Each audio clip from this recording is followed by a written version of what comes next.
That's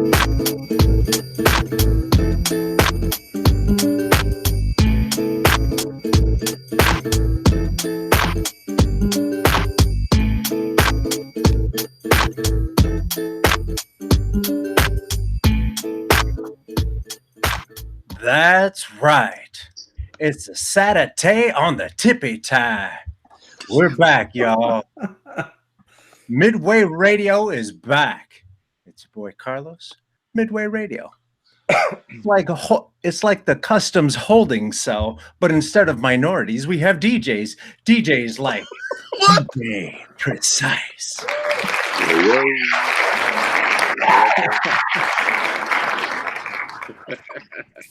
What up, though? What up, though? Oh, what a way to start. It'd be your best start ever. Welcome, Presyce. How are things? Oh man, doing good, man. Everything straight over here. Yeah, brother. It's getting colder down here too, man. Like, I think everybody thinks that just because you're down south, it's automatically just like it's warmer than up there, man. But like cold. By cold, do you mean 78? I hear complaints from somebody who should not be complaining. I never liked cold, period. You know what I mean? I never liked cold, period. Even when I was up there, I hated the cold. You know what I mean? This dude just said it's getting colder. By colder, you mean like 78, 80. No. At night. No, we're getting to like I said, like lower 60s, 50s. No. You know what I mean? And then bro, 50 breaks and my white ass is in a fucking thong on the beach. Speaking of white asses in a thong, that's DJ Risky Business.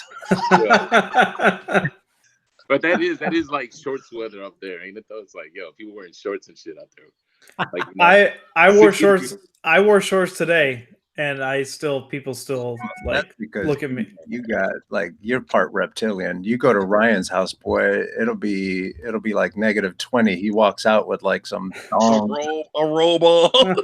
Boy, what the fuck? Listening to Ghostface. He's like, "Ooh, it's nice to hear." Nah, hell no. Oh man, I gotta be on layers, man. Layers, bro. Chicago taught me layers. Like, you know what I mean? Like, your mom made sure you had like 2 sweaters and a big ass snowsuit on, and you know what I mean? Like, and your feet had plastic bags on them and shit before they were. You know what I mean? Like, you have a circulation problem. Randy from A Christmas Story. That too. You know what I mean? But yeah, no, man. Fuck yeah. Like I said, it's cool down here though, man. Like, if anything though, man, we definitely get longer periods of nicer weather. Like, y'all get 3 months. You know what I mean? It's 3 months of good weather. You know what I mean? And then that's 3 months too long. It's cold. Hey, before we go measuring temperatures, let's DJ Risky Business is here. What's up? What's up, brother? What up? What up? I'm good. Let me get through the introductions real quick. Wait, what? Bitch. He's feisty from being in the holding pen. Holy shit, man! Oh yeah, I about got some face tattoos and shit. Hey, I'm thug. They call me back to the streets. DJ Sean Doe is here. Right. Speaking of back to the streets, what up, y'all? Yo, what up, y'all? I damn near spit water all over my. I thought that's how you was coming, Carlos, but when Carlos walks into the room, Jay-Z's Speech is Watching is going to be playing every time I see this guy.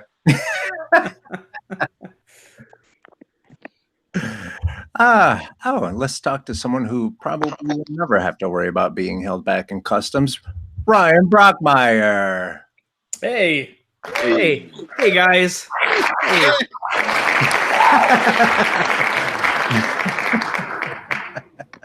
I don't know. I keep growing this beard any longer, and then I might start getting some looks. But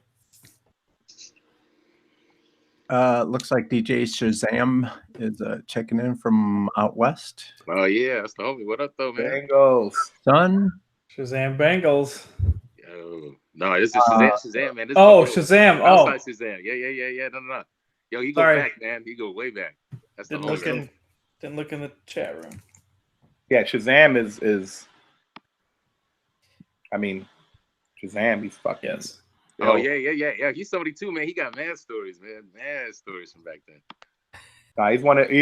He's one of Chicago's better longtime DJs. Period. Yes, sir. Yes, sir. All right, so I know I cut you off, Risky. Yeah. But you can go ahead and let us know. I just wanted to know, like, what the fuck happened to you coming back so angry from Mexico? You know what's stupid? I keep telling people, you guys don't understand. Like, those of us that got a little pigment, we get fucked with all the time. And so I get off the plane from Puerto Vallarta. Long story short, I get stopped by the customs agent, and he's like, "Yep, we're looking for Carlos Gomez." And I was like, "Well, damn, that sucks for me." He goes, "But you're not 5'7". I go, "So then we're good, right? I can go." I'm wearing shorts. You can't see stilts. Like, where can I go? He's like, "No, you got to go to like the second level of security here." And I was legit in this room with like 100 of my closest Black, brown, and Asian friends. And we're just sitting there. The guy walks by me and he goes, yeah, I'm going to go ahead and put you up in front of everyone since you're a U.S. citizen and all of this shit. I was like, all right, cool. Wow. And then I was in that box for like an hour and a half sitting, waiting for them to tell me that I'm not a 5'7" Carlos Gomez that belongs to a drug cartel. Yo, there's like 5 million of them, man. When I was in the military, I had a top secret. When I was in the military, I had a top secret security clearance. And they still don't know me, but Not no more. Me and another dude who's shoveling cocaine or whatever the hell it is that he's doing. That's fucked up. You're not clear about top security at this one. Yeah, it's not happening. I was like, so you guys are top flight, Carlos. Top flight of the world.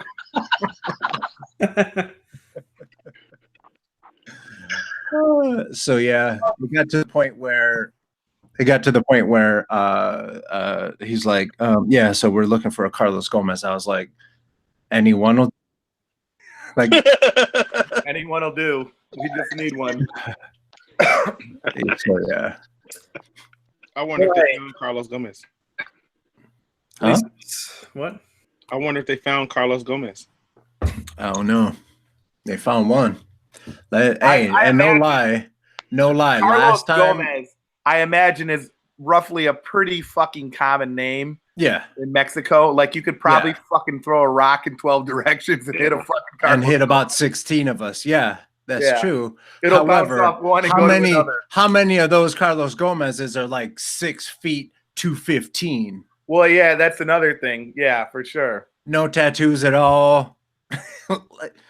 had a security clearance. No tattoos. The guy we're looking for speaks proper English. Where did your face tattoos go, man? They're like, ooh, your foundation is really good in there. Like, yeah, okay. Well, hey, I want to talk about my friends though, because if your friends aren't doing things like this, you need new friends. If your friends aren't doing this, you need new friends. That's dope. For those at home listening and not watching. Oh yeah, nice. Carlos, I got the vinyl, because then that way, I'll be able to show it to Doug Inf, and he'll be totes jelly, as the kids say. Yeah. I don't ever think he's gonna say that. He's not a kid. He's a grown-ass man that collects vinyl, and now he's gonna be jealous. And I have the CD, so looking like, sure, you're not Carlos Gomez, right? Trick-ass bitches. Well, I appreciate that, man. Thank you. I'm glad they found their way to you safely. Yeah, I know some people who got theirs today too. So I had now all I have to do is phone with a friend. Now all I have to do is stay out of jail, and I can listen to it. Yeah. Well, you might have to do that tonight, sir, because tomorrow is a new day. Lord have mercy. Well, enough about me. Let's welcome and talk to and open things up with our guest, because I'm excited to talk to him because I haven't seen him in a while. And let me just state this. Wait. Your favorite DJ? Before you state this, I want to say earlier today, I told myself that this is exactly what Risky is going to say when, like, at this point of this show right now. You're going to say exactly what I know you're going to say. So please just say it. All right, smartass. No, wait. At least write it down. Do something. Like you could be like, "See, I told you." Write it down, and then I'll say it, and then we'll see if it pops up. All right. Well, go ahead and say it, because I don't want to hold the show up. But say it, and I'll tell you. I will. Flat out. I promise. I will tell you. He is a DJ's DJ. He is your favorite DJ's favorite DJ. Okay. It was kind of close to what I knew you was gonna say. I call bullshit on that. It was close. What do you think I was gonna say? Go ahead, say it.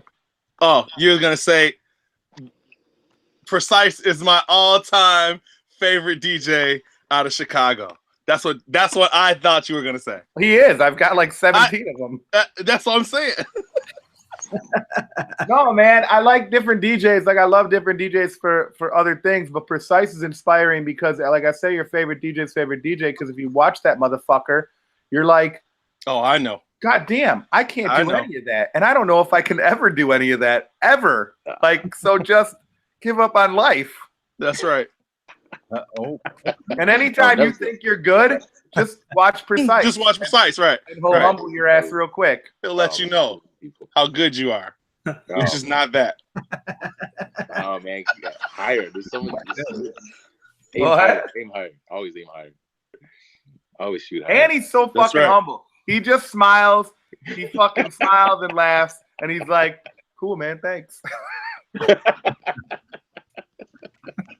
Oh man, shit. No, thank you, man. Shit, appreciate it, bro. See? Well, welcome, Presyce. Welcome to our craziness. Oh, So you were talking about being down south. Like where down south are you? Man, I'm close to Atlanta. Well, I'm just west of Atlanta. I'm like 5 minutes up the street from it. I'm over in a town called Mableton. So it's like, it's right by west Atlanta, west side of Atlanta. Okay. Like, I'm just right up the street from it. So it's like the Maywood equivalent, right? Like it's being like just west. No, you know what, man? It's kind of more like I mean, it's nothing like Cicero, but like in proximity. You know what I mean? That's what I'm saying, in a proximity aspect. Yeah, proximity. Yeah, exactly. Yeah, real close. It's like right next door. So I got some family down in Marietta, so we go down there. Yeah. That's north. That's north of me. Yep. Marietta. Yep. That's all Cobb County. So you going down there coming from a super, and I'm not saying like it's not super city, but like Atlanta isn't city. It's just a little bit more kind of like sprawled out. It's not super ultra like urban city type environment. Oh yeah, for sure. But coming from a hardcore city urban environment, because you were a city kid, going to Atlanta and then being like kind of like the hip hop that we were really heavy into at that time, coming into and especially when you moved there, the trap scene was just really kind of like starting to hit its stride and become like a national thing. I'm sure it was always a big thing down there, but like now it becomes like the takeover, and you're thrown in the midst of that. And I know you're a DJ that adapts to everything, and you guys have always liked everything coming from the moles and all that. How was it? How did you feel about like the transition moving from coming from Chicago to the South Atlanta? Man, you know what? It's like Atlanta's got so many scenes, man, and like they're real strong. They're real strong little scenes. Like, I mean, they're not even little scenes. Like, I mean, they've got like a lot of really healthy, thriveful scenes here. Like, I mean, people that come out from like, even from back then. Like, I mean, back then when I first came down here, you had cats like, like Binkus. There was another crew called Mars Ill. Yeah, Fife was down here. You had like, dudes like Roster Roos throwing shows, all these Micronauts. Dusty and Digital. Micronauts were all, they had just moved. They had just, popped off, and they had made that move over to like Minneapolis, and they were like one of the breakout groups at that time. Mass Influence, like, you know what I mean? Like, so Mass Influence. They were dope. Yeah, Prophetics. Count Bass, you know, Count Basie came down around that same time too. So like, Yeah. man, I mean, like, you know, there's always been a really, you know, strong hip hop scene here. Like, you know, even like way before I even came down here, like all the stories I hear about, like, man, all the legendary years, like, you know, like in the 90s, man, it's just like, yo, you think about all the stuff that we had in Chicago. It was like, you know, we got to see some shows and stuff, but like they had a lot of network going on, you know, in the city, like early. And that's kind of like, those are the roots that were planted for what's going on now. You know what I mean? Like, those were like the relationships and the ties that were being made back then that are like the strong foundations of now, man. And it's just like, yo, like, you know, as far as like hip hop goes, man, like, you know, I think when you come down here, man, like you see like there's a lot of, you know, I guess like, you know, what people call like real hip hop or whatever, man. It's like, yo, there's a lot of roots of that here. You know what I mean? There's a lot of roots of really strong hip hop, you know, here. And it's like, you know, just out of that, man, they came up with their own, you know, twist on it. You know what I mean? And so they, you know, kind of like started venturing out with the sound. And, you know, same thing with us. Like, you know, up there, like, you know, you got all this stuff from like, you know, West Side, South Side. Sure. You know, it's very organic, man. It's like, it's from there. You know what I mean?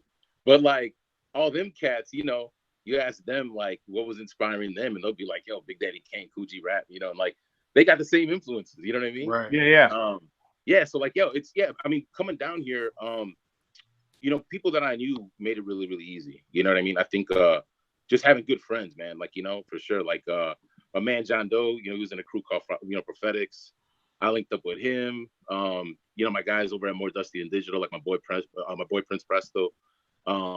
You know, just link it up with those kind of cats, man. Like, and, you know, meeting everybody else, you know, through them. You know what I mean? Like networking is definitely like the thing, man. Like, you know, being a DJ up there really helped me make that transition over here and just like, you know, still be able to do it now. You know what I mean? Like, it was just kind of like, all right, cool, man. I'm just gonna, you know, do what I was doing up there down here. Like, you know, I'm just gonna try to make my way in. And it's like, yeah, man, as far as like learning the sounds and stuff, man, it's like, yo, they got a whole history that we don't, man. And it's like, you know, for all the things that we could throw on in Chicago as an old school, like, yo, this is the cut. It doesn't, you know, that doesn't translate down here. Like, I can play a Fast Lady cut up there, man, and blow it up on some old school. You know what I mean? But like, if I throw it up, you know, if I throw it down on here, it's like it's not gonna connect. But they got a whole bunch of old school that we don't got, like Raheem the Dream or something. You know what I mean? I throw it up there. Let me tell you, down here, you know, I loved A-Town Rush. Was one of my favorite albums when I was in high school. Yeah, exactly. Yeah, exactly. Raheem the Dream. No, Kilo, A-Town Rush. Oh yeah, Kilo too. Like, yo, like exactly, Kilo, man. Like, oh, I loved like, Kilo and then Raheem the Dream. Yeah, man. Like, you know, just learning all of that, man. Like, you know, if anything, I think it taught me that like there's so much that you have to learn, and like, you know, then you learn about over here, and then it's just like, yo, man, like you start seeing all these other places, like, you know, like when I was up there, I cared about, yo, like I always just loved my scene, you know what I mean? Like, cause we were building that scene, and like, you know, we were trying to get music out, and like everything from there was just my shit, you know what I mean? But like paying attention to a lot of other scenes, like, you know, if it wasn't being like, you know, if it wasn't like in my rotation or like, you know, accessible to me, like, you know, in an order list or something, like, you know, when we were ordering records at like Gramophone or like Hip House, like, you know, I wasn't really finding out about a lot of these different, like, you know, scenes that they had, like, you know, in Texas or like in the Bay, and like, you know, you weren't really getting like a good sense of all that stuff unless you're like there, man. Like, you know, like you get a full appreciation of this shit. And like, I think me being down here, man, like really, you know, helped me appreciate a lot of these other scenes that, like, you know, I know a little bit about, but man, I want to learn more about them. You know what I mean? And like, you find a lot of good music in everywhere, you know, instead of like, you know, just being handed, you know, the music or like, you know, whatever just falls in your hands, like, you know, seeking it out more. You know what I mean? Right. Just really like, yeah, like being up there, man, like I was just so used to like all my homies knowing all the music, you know what I mean? And I just get it from them, you know what I mean? But like down here, man, you got to learn it. The DJs down there, you know, there's a long pedigree with great DJs from there. If I remember correctly, DJ Nabs is from there. Oh yeah, man. Yeah, Nabs, man. And then Troop. He's somebody that's been here for a long time. I mean, strong ATL DJ. But you know, but he's somebody too, man. He came from North Carolina. You know, North Carolina. You know, and like, you know, he's another one too, like Jelly. Like Jelly. Troop is Atlanta too, right? Troop's Atlanta. Motherfucker. His pedigree is so important. Like people need to look into his history, man, because he's been around since like mid '80s. Like Toon's badass, man. Jelly's badass. Like my boy JC's badass. Like, and all these dudes, man, like they've been around for like the longest, man. Like, and they're all dudes that like, they're transplants as well. But they came down here like back in the day, you know what I mean? Like help build, help build up a lot of stuff as well, man. And like, that's kind of like what Atlanta is right now too, man. It's just like I think like up there, you get a lot of people coming from everywhere. It's like, just man, like kind of contributing and like adding flavor to the sound. You know what I mean? Just adding like a little bit of, this is my perspective from up there, man. I'm bringing it down here. This is what we used to do up there. I'm gonna do it down here now. And if you come from somewhere else and you help build the scene, then you're part of that scene. We have a group here that I often, even though they're not really from here, they weren't born and raised in Chicago, I consider them a big Chicago group, Microphone Misfits, because they built everything here and they built their scene here, and they've added so much to our scene that I consider them a Chicago group, and much like you're always going to be a Chicago legend to us, period, point, done, forever. You're in the fucking books forever. But you also have gone down and really made a dope name for yourself down there. So to me, that's really cool, because I saw a shirt that you were wearing, like Chi-Town to Atlanta or something. You had posted on social media. And I was like, that's so fresh, because like you get to bring your excellence to another city and add something, add your flavor, and add a little bit more Chicago flavor to Atlanta. Yo, man. Yeah, man. And like, I think that's kind of like, in the social media era, man, that's one of those things to look at, like, when people talk about a lot of like the negative shit, like, yo, man, that's one of the dope things about it though, man, is that like you do have like, kind of people like just kind of like wanting to see more than what was in their backyard. You know what I mean? Like you're trying to venture out more, and yeah, man, you do have more of appreciation, like, adding those things. Like it's a little bit easier to like, put a little bit of your influence or a little bit of your flavor and get some more support on it when you have like, a place that you can like advertise it to, or like, shoot the info out to, you know what I mean? Like, a lot of things down here, man, like you're seeing some really dope, like, especially for like hip hop, like, for like, I got some boom bap shit. Like they got a really dope, like lo-fi night over here on Mondays, these dudes called Controllerize. And like, it's dope, man, because like, like that's an example. When you think about down here, a lot of cats be thinking about this, like trap songs and shit. And like, but there's this whole other scene, man. And like these dudes, all the, what they did is like they started throwing these events and just putting the info out, on social media, and then they get the people to that fuck with that, they see it, and then they come out for it. And now it's like, it's a big following that they got, on nice.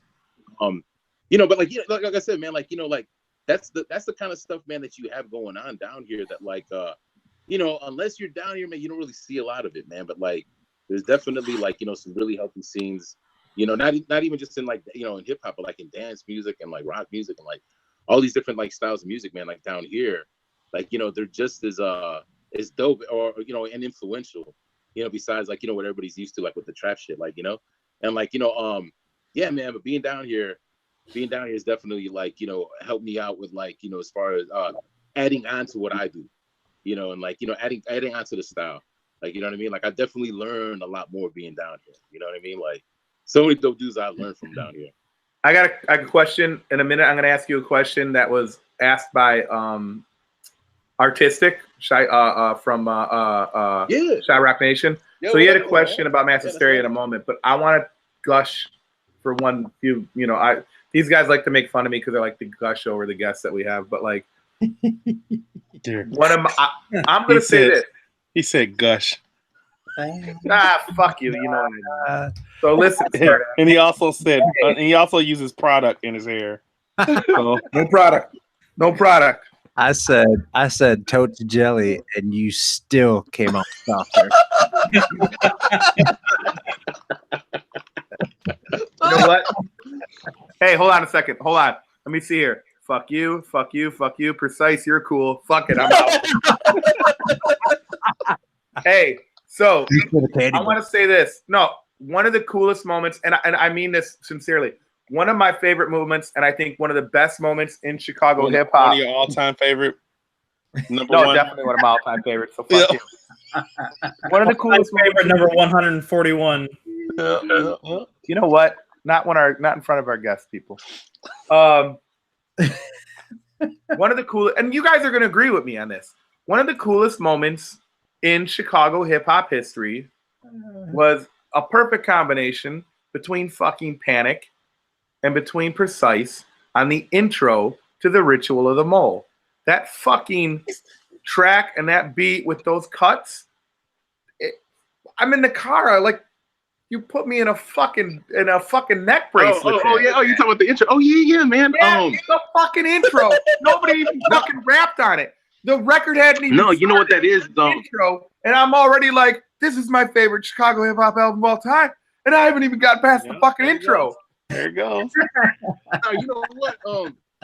Yeah, no. You know what? Shout out to my boy, man. Panic.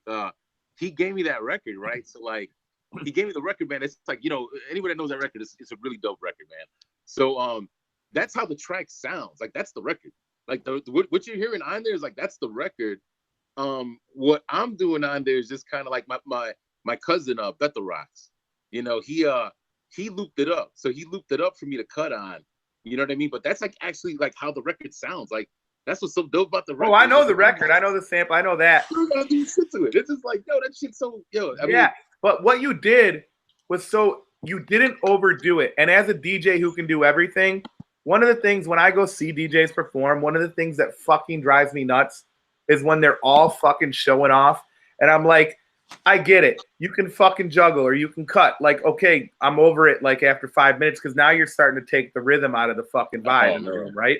Yeah. You can do everything in the world, every flare, every fucking every type of fucking scratch you can fucking master, but you do a basic, simple, rhythmic cut that was everything for that moment of that intro. No, man, that it's being around all those cats, man. Like, like I said, like being around Moment, being around like Master Stereo, being around Doug Infinite, being around dudes like 33 and the Third and shit. Like, yo, man, like, you do what's necessary, man, and what's appropriate. Like, there's gonna be times where you're gonna shine and stuff too, man, but like, it's always about like the most impact, in the moment. And so like, however you can get the most impact and whatever sounds the best. Like, like anytime, like 33 is like one of my favorite DJs. It's not my favorite DJ. Like, if not my favorite DJ, he's like my favorite. Like when you see this dude play, from back then especially, man, it's like, yo, the way he's just dropping in these songs. He's not doing no crazy scratching, man. He's just picking the right between him and Jesse. Between him and Jesse, I don't know who rocks parties harder than them guys. Which is very clean, man. Very clean. They don't do a whole bunch of scratching. They drop it in the right parts and they do setups, to the next song. With the tracks, man, like even like, being around like I said with the Moles, Mixed Massacre, man, shout out to him too, man. Like, like I used to listen to shit like am I dope or what? You know what I mean? Like the Vakil, am I dope or what? Like the way that he's cutting that shit up at the end, like, yo, like I want to make it musical, man. Like, I want to make it, part of the track. Like, I'm not trying to be the, I don't want to be the solo. I want to be part of the track. Right. There's gonna be times where I'm the solo. I'll get a solo. You knew not to overkill it. I mean, that's that's what was great about that production is you knew not to, like, you did it. The flex wasn't supposed to be there. It was supposed to be musical and rhythmic, and that's what you brought to it. The question that I wanted to ask you from Artistic, who is a part of Midway, by the way, if people don't know, he asked me to ask you about how you got linked up with Mass Hysteria. Oh, man. I'm at Mass Hysteria through Tony Nimble. Yeah, you know what, man? And even before that, though, like, it was a show at the Park West, man. It was a DJ battle that they had at the Park West. It was a DJ battle, man. Like they had, so Mike Treese was in the battle. Like, before he was an MC, he was a DJ. Like, I don't know, a lot of people don't even know about it. Mike Treese he was a battle DJ before. He was always an MC, but he was also a battle DJ briefly. So he was in a battle at the Park West, and like, we were just like, me and my brother and my cousin, we were just there to go and watch it. And we saw this white dude up there, man. Like, he had a full, like, he had a beard, like, this like red beard and shit. And like, he had a Vestex mixer. And like at that time, nobody really had Vestex mixers. And we're just like, yo, that dude's got a best X mixer, man. He's about to do some shit. You know what I mean? Like even before we saw him do anything. And he went on and he did a juggle with Truly Yours, Coogee Rap Truly Yours. And then Snake Bites from Gravity. Oh, so wow. he had a beat juggle. Wow. He did a beat juggle, and we were just like, yo, that's crazy. This dude's pretty dope, man. You know what I mean? So we saw him. Who else was in that battle, man? Like Tasha was in the battle. What's old boy's name, man? He used to DJ for Broken English. Broken English back in the day. Yo, Sean, you remember? He was a battle DJ as well. He was from New York. I totally remember this Park West battle too. I remember seeing Mike there. Yeah, so like, you know, but Tone, I think Tone has something to do with that battle too. I think I met Tone a little bit after. I met Tone at man, where was it at, man? I met Tone. I want to say, oh, you know what? I met Tone through Third. And matter of fact, Shazam was there too the first time I met Tone, because Third had this he did a benefit to try to get his Third Rail, DJ Third Rail. So like Third Rail had a benefit to get his gear back. So his gear got stolen. And I remember that benefit. I remember that. Chicago Rocks magazine. Like, yeah, so he threw a benefit, and like, you know, it was different. He asked different DJs to showcase. I was one of the DJs. You know, he asked me and my brother, my cousin. Shazam was asked to showcase. Devious showcase. So we all did a DJ showcase. Tone Be Nimble was there, and so that was the first time I met Tone, and it was like, yo, man, meeting Tone was like, I remember that was some ill shit too, because like, you know, we always listened to Tone on the radio. You know what I mean? And like, that's another dude. Like, you know, listening to him mix, he would only do what was necessary on the mix. Like he would flex. Yo, it's crazy. Tone would flex on the radio. Like a lot of people, when Tone's like, he's reinvented himself so many times, right? But like, I'm sure like the Tone that you hear now is not the tone. Like he doesn't like do the doubles and like, you know, the trick mixing and all that. Like remember back in the day when he's like running doubles and like, you know, doing a lot of scratching and shit. Like, oh yeah, like, I mean, he was at the New Music Seminar. He was one of the he went head to head. I mean, he was part of the Supermen. Yo, man, we used to listen to that shit and like, you know, just listen to him cut, and he was really, really clean, man. And like, so meeting him, man, and just him giving us love, like after we did the showcase, it was just like, yo, this is so dope. And so like, you know, we gave him our number, and he called us up and was just like, yo, you know, we're talking to Tony Nibble, we're just tripping out, like, oh shit, Tony Nibble's calling us up, and like, you know, we're talking to him, just talking DJ shit, talking about like, yo, you know who's a dope DJ, or like, yo, you know what some scratches I like on this song, and like, we're just doing DJ talk.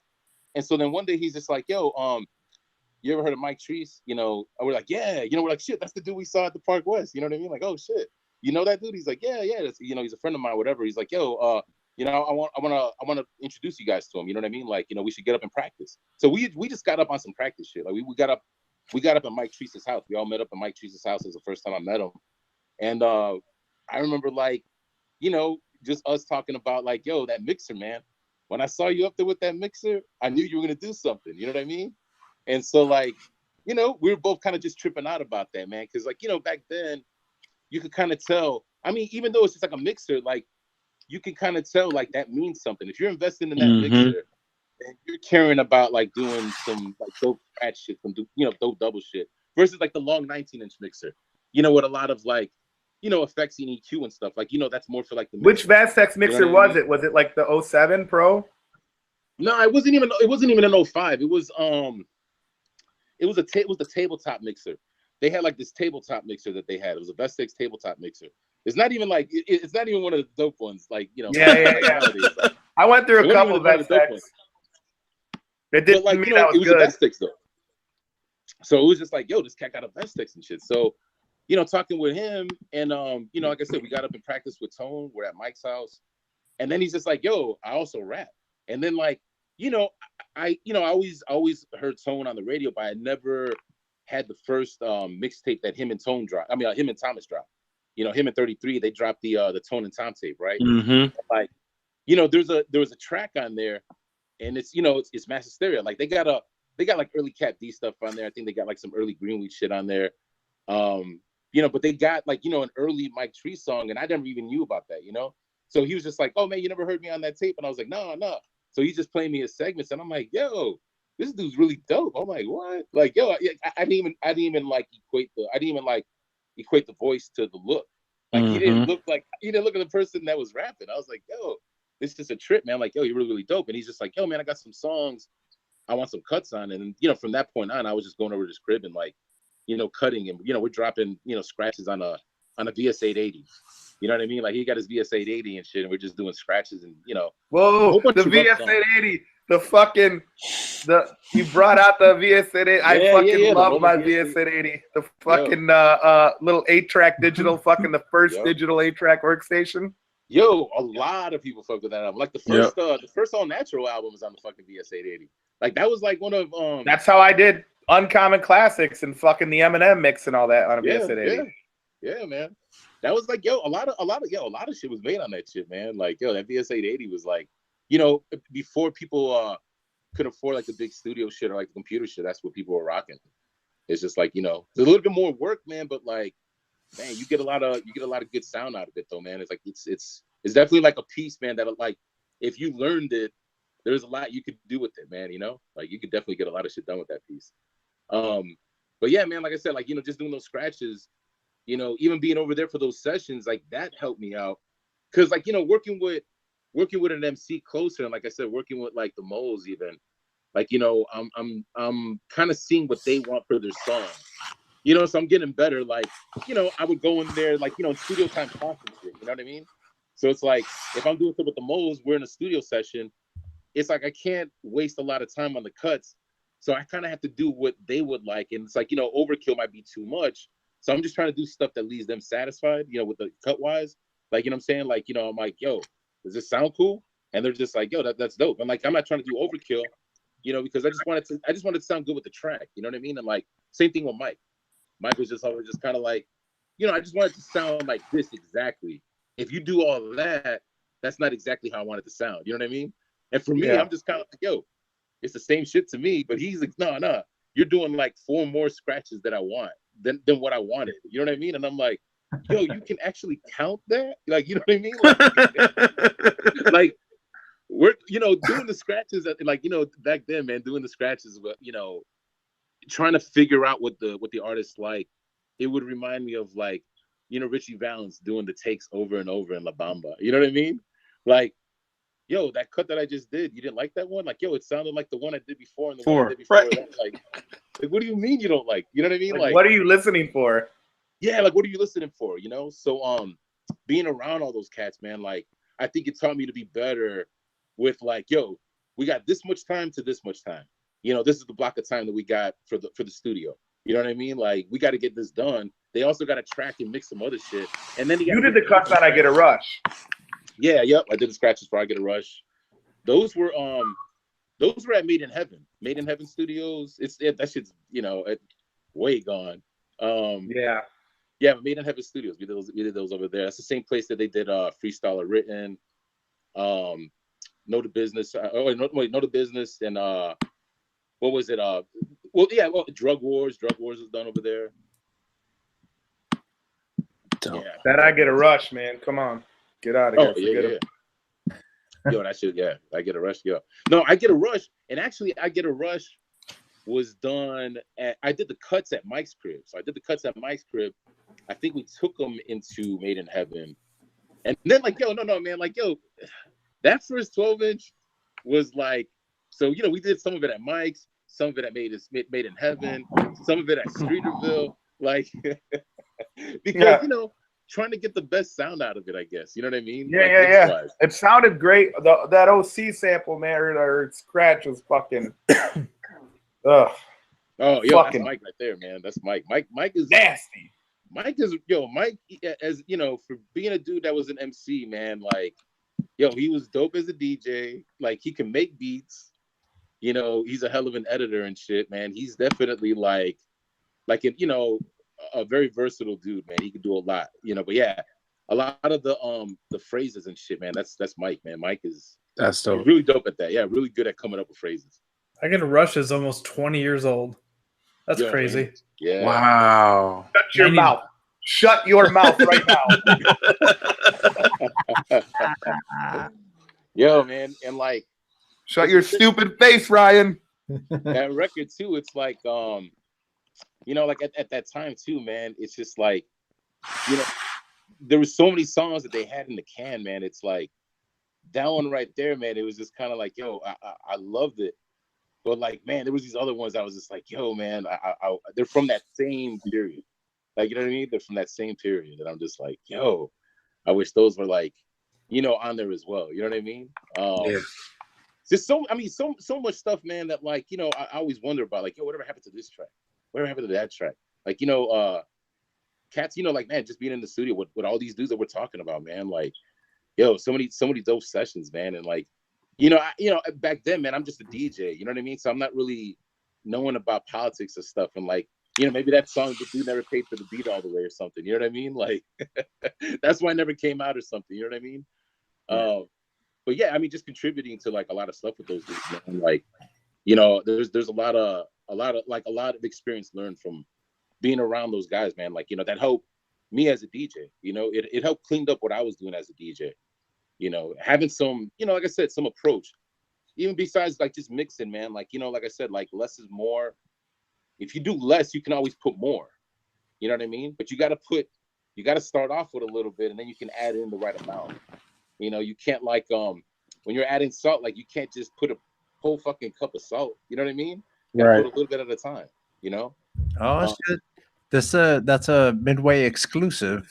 Got chef tips now. Yo, sideshows. Nice cooking. Yo, I was talking to Decay a little like earlier this morning, and I was telling him that you were gonna be on today. And he was like, "Yeah, Presyce did all the cuts on my album." Yeah. And I was like, he was like, man, like, I was like, well, like, what did you like?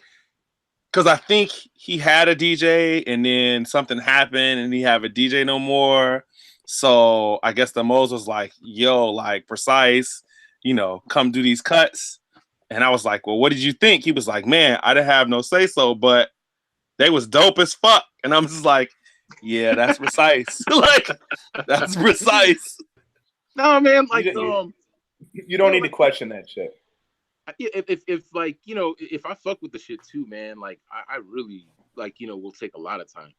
Like, you know, let's say that I don't take my time with other shit, but like there's certain things where it's just kind of like, all right, well, I'm just gonna get this done because it's like the song ain't really moving, but like, you know, maybe they're paying for it or whatever, you know what I mean? But like shit that I really like, man, like, yo, I try to like really go in and like, yo, that Decay project was really dope, man. Like, I don't know if that's definitely one that like, you know, people should go back and fuck with and check again, you know? That's definitely a dope project. When you hear something that you need to do the cuts for, do you hear the cuts and stuff like that ahead of like are you pretty precise for lack of a better term, or with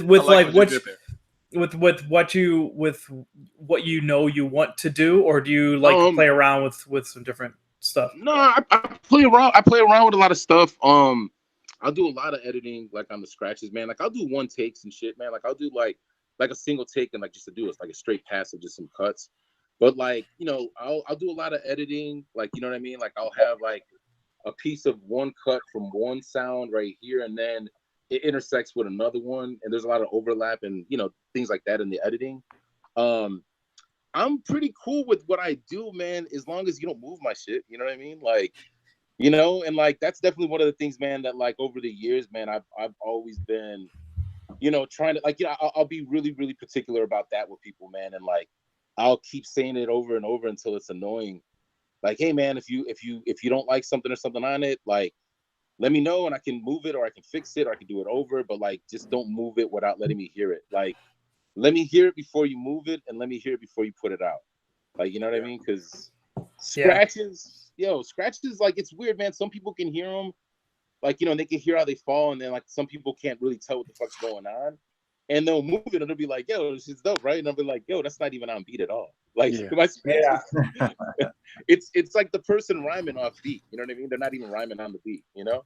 I had a very similar experience where I did cuts and shit got placed in different spots. And I was like, holy fuck, I sound like I don't know what the fuck I'm doing. And I was like, they're like, no, it's cool. And I'm like, no, it's not. No. Yeah. Not at all.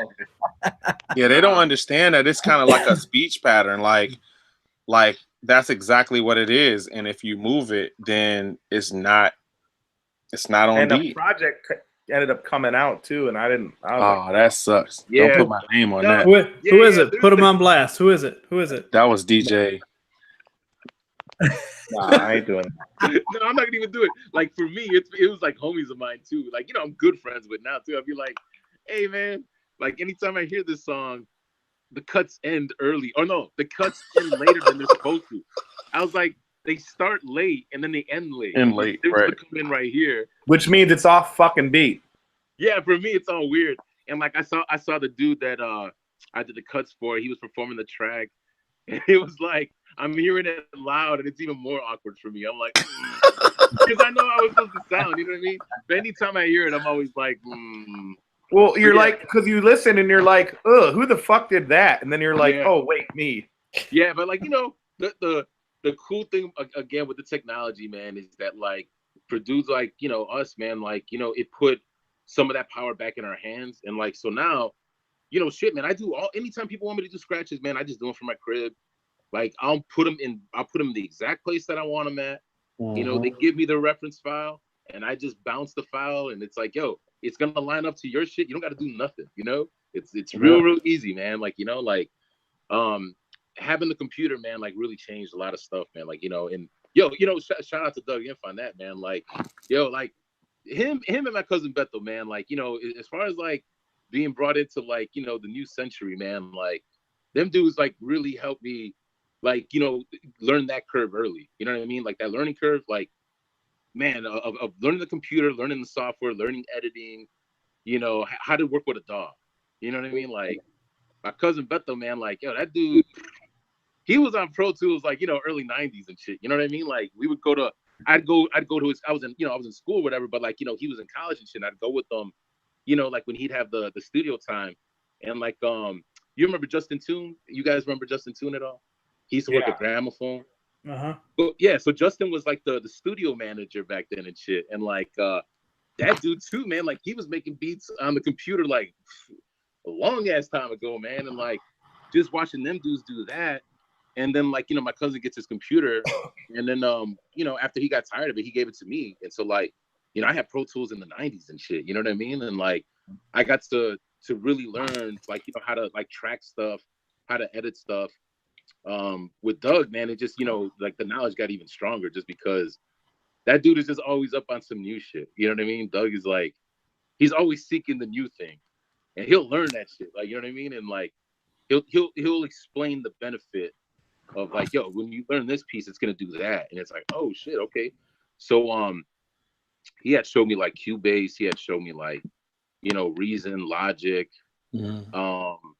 You know, just a lot of these like software, MPC, like, you know, just show me how to work with all this stuff, man. Like, because, you know, it becomes like another tool, or like another, like if you're a plumber, you're an electrician now too. You know what I mean? Like I could go into somebody's house as a plumber, but I can also work there as an electrician. You know what I mean? So like the work and like being down here, man, that really helped me out. Like, you know, like I said, like they really helped me diversify like my skill set. You know, so when I came down here, I could get work as like, you know, shit, I can edit some shit for somebody. You know, like one of my good homies, one of my good partners down here, man, my boy Amon Jackson. Like, you know, he's a successful, like, you know, studio owner over here. And like, you know, early on, man, like I was able to help him out with his projects, you know, for people. You know, and I was like, as a DJ, you know, I'm not being used as a DJ. Like I'm being used as more like an engineer almost. You know what I mean? Like, you know, as somebody that can, you know, mix and edit and like, you know, arrange and shit. You know, like I said, being around all those cats, man, in Chicago, like, you know, like I said, it's like the best school that you can go to. You know what I mean? And it's crazy that some of these big names that you're talking about, like they're so helpful. Like they're really trying to push the culture, but in a big brother here, come learn this stuff kind of way. Yeah, man. Oh, for sure. You know, but like but you know what's dope about it too, man, is like it's an exchange, man. It's like they're trying to like, yo, the great thing about like, you know, the relationships that we all had, man, like, you know, working with Mike, working with Doug, working with the Moles, is like, yo, they had this piece, I had this piece. Like, yo, we can like make some dope shit together. You know what I mean? And it was just like, yo, we gave each other a lot of perspective, man. Like, you know, like there's a lot of shit that's just kind of like, yo, this is how I think, this is how you think. You know what I mean? And like, man, just so much. There, like I said, man, just during those periods, man, I learned so much, man, that like, you know, when people talk about anything I do dope down here, like, man, honestly, I just be like, fuck, man, I can't even take credit for all that. You know what I mean? Like anything I do dope, and like if you complimenting on some shit that I learned from any of these guys, I'm always just like, but it really comes from them. You know what I mean? Like, Yeah. learn that shit from them though. You know what I mean? And like same shit, like, you know, Doug DJs a lot now, you know what I mean? And it's like, you know, I talk to him about a lot of DJ stuff, man, and it's pretty cool because like, you know, I could give him some advice as a DJ now versus like, you know, that cat used to shoot me, you know, mad advice about everything else in the world. You know what I mean? Like, but it's cool because I could give him some advice on some DJ shit, you know? Yeah, man, like, yeah, it's definitely like I said, like that environment, man, is like, you know, you can't really like those ingredients, man, like you know, they really make something unique, you know. That's dope. DJs? Yeah, Doug's one of the coolest dudes you could meet. He loves hip hop more than most people love anything else. Oh yeah. That's it. Yeah, I met him through Mike and G Master Stereo. Sure. You know, they were getting tracks from him, like, you know, like Doug's like, you know, like Doug just got so much shit, man. Like, you know, there's just so much stuff, man, that Doug got in the vault, man. It's just crazy. Presyce. Just got so much involved. Yeah. How did you get involved with the malls? How did I get involved? Oh shit, man. You know what? That's funny, man. HBK, man. WHBK. So like the first time that we did any kind of the first time we actually did radio was 106 Jam. My cousin Beto, you know, he was always the dude that was like, yo, man, we're ready. You know what I mean? Like, he's always the dude, like, on some, like, yo, we got to start DJing outside of our bedroom type shit, you know? And so he submitted a tape to fucking 106 Jams, and somebody hit him back. Like, it was real, like, dude, like, you know, I remember when he told us, me and my brother, like, this guy's stupid. Like, you know what I mean? Like, he's going to go submit a tape, and he thinks it's going to get, you know, like, somebody's going to fucking listen to it. And, like, yo, somebody listened to it, and they were like, yo, we're looking for somebody to fill in like the time slots of like, I think it was like 2 a.m. or 3 a.m. or some shit. Oh, and yo, so he got it and he was just like, yo, they want me to do another mix, but like I have to submit the mixes on reels. And it was like, oh shit. And so like, you know, he's at Columbia Studios and he's able to have access to the studios every once in a while. But like, you know, he couldn't always do it. So like we started getting involved and helping him out with it, you know, me and my brother. And so like he'd invite us to like, you know, get a mix on there as well. So like, you know, I'm in high school and shit, man. This dude's like, they're playing my mixes on 106 through my cousin and shit. But like, you know, we're helping them out. I had a reel-to-reel system from my dad, because my dad was in a band back in the days and shit. So we had a reel-to-reel, and so we were making the tapes downstairs, and he knew how to splice tape and all that shit, so he could do all the edits. So we were on 106, and then 106 ends. You know, like 106 ends not too long after. You know, that we like my cousin's just like, yo, let's just try to get out more. And so you know, he submitted a tape to JP Chill. He submitted a tape to JP Chill. JP Chill, like, you know, said, yo, if you guys want to spin on the radio this, you know, whatever Friday it was, you know, come on in. We went up to the spin and like, yo, everybody was listening, man. It was crazy. It was like everybody was listening. Like Master Stereo was listening because Mike Treese told me he was listening because he was always an HBK listener. But like, you know, before I met Mike Treese, he told me he listened to that. Molemen were listening to it. Third Rail was listening to it. So like, as we're at the station DJing, you know, the Molemen and Third Rail come to the station and shit. And I'm just like, yo, what the fuck? Like, you know what I mean? I didn't even know these guys. Like, I just knew, like, I knew who they are. You know what I mean? Like, I knew everything about them. You know what I mean? We're like, oh shit. Like, yo, the fucking Molemen are here. And like, oh shit, Third Rail's in here right now. And like, you know, they said that Third was just like, yo, man, that shit was dope. You guys killed it. You know, Same thing with like the Moles. You know, it was Big Juan, rest in peace. You know, JR was up there, PNS, Panic was up there. You know, they used to always be together, man. So they would just be driving around the city and shit. And like they were listening to the station, so they came up to HBK, introduced themselves, you know, and they were just like, yo, man, we were listening to the selection. The shit was dope. You know, I remember like PNS was like, yo, I knew you guys were Latino because like you played this Main One record. And he's like, yo, he's like, nobody in the city will play that shit. he's like, I knew for sure you guys had to be Latino just because you played that one song, you know? And so that's a dope record, by the way. That Main One, Birth of a Ghetto Child. Yeah, exactly. Yeah, there you go. And so you know, they had this party coming up called the Arena. And actually the anniversary just passed, man. It was November 2nd. So November 2nd, but it was the Arena. So it was like their like a release party for like Much of Nothing. You know, Fest's record was out. Fest was performing, EC was performing. But they just asked if we wanted to be extra DJs for the thing. And we were like, oh shit, yeah, man. And like, you know, like PNS, man, he always talks about like what's your Beat Street moment? You know what I mean? Like, like, you know, what's your Beat Street? Yo, that was the Beat Street moment, man. It was nice. Like, yo, doing the Arena was like, yo, that's the fucking Roxy. You know what I mean? Like, yo, we got to get ready for that shit. You know what I mean? So like, we're just preparing for that, man. And like, yo, that was like, it was really crazy. It was a dope party, man. That shit was like in some warehouse type thing, man. It was just like off on the cut. It was on Aberdeen, man. It was on the north side and shit. I got the flyer somewhere. But like, that's, yeah, I met them through HBK, man. And like, doing that party, you know, we just got cooler, man. Like, I got cooler with like, yo, they would ask us like, yo, you want to come up to WNUR? Shit, fuck yeah, I want to go to NUR. You know what I mean? So like, you know, we go up there to NUR. That first time I met like Kevin Beacham. The first time I went up to NUR, man, fucking I don't know if you guys know who Freddie Rodriguez is and shit, man, but Freddie Rodriguez from Children of Reality and shit, man. Like, yo, like, fuck, dude, like, yo, all these dudes are up there. Like, yo, for us, we're just like, damn, dude, this is a fucking trip. Like, you know what I mean? It's like I said, like Beat Street kind of moment. You know what I mean? Like, we're in the house and all of a sudden, like, we're around all the shit that we're watching. Like, all the people that, you know, when we're reading about things or like if we're going out and seeing who's who, like, yo, we're amongst these guys right now. You know what I mean? And like, you know, from then on, man, like from then on, it was pretty much, it was just on.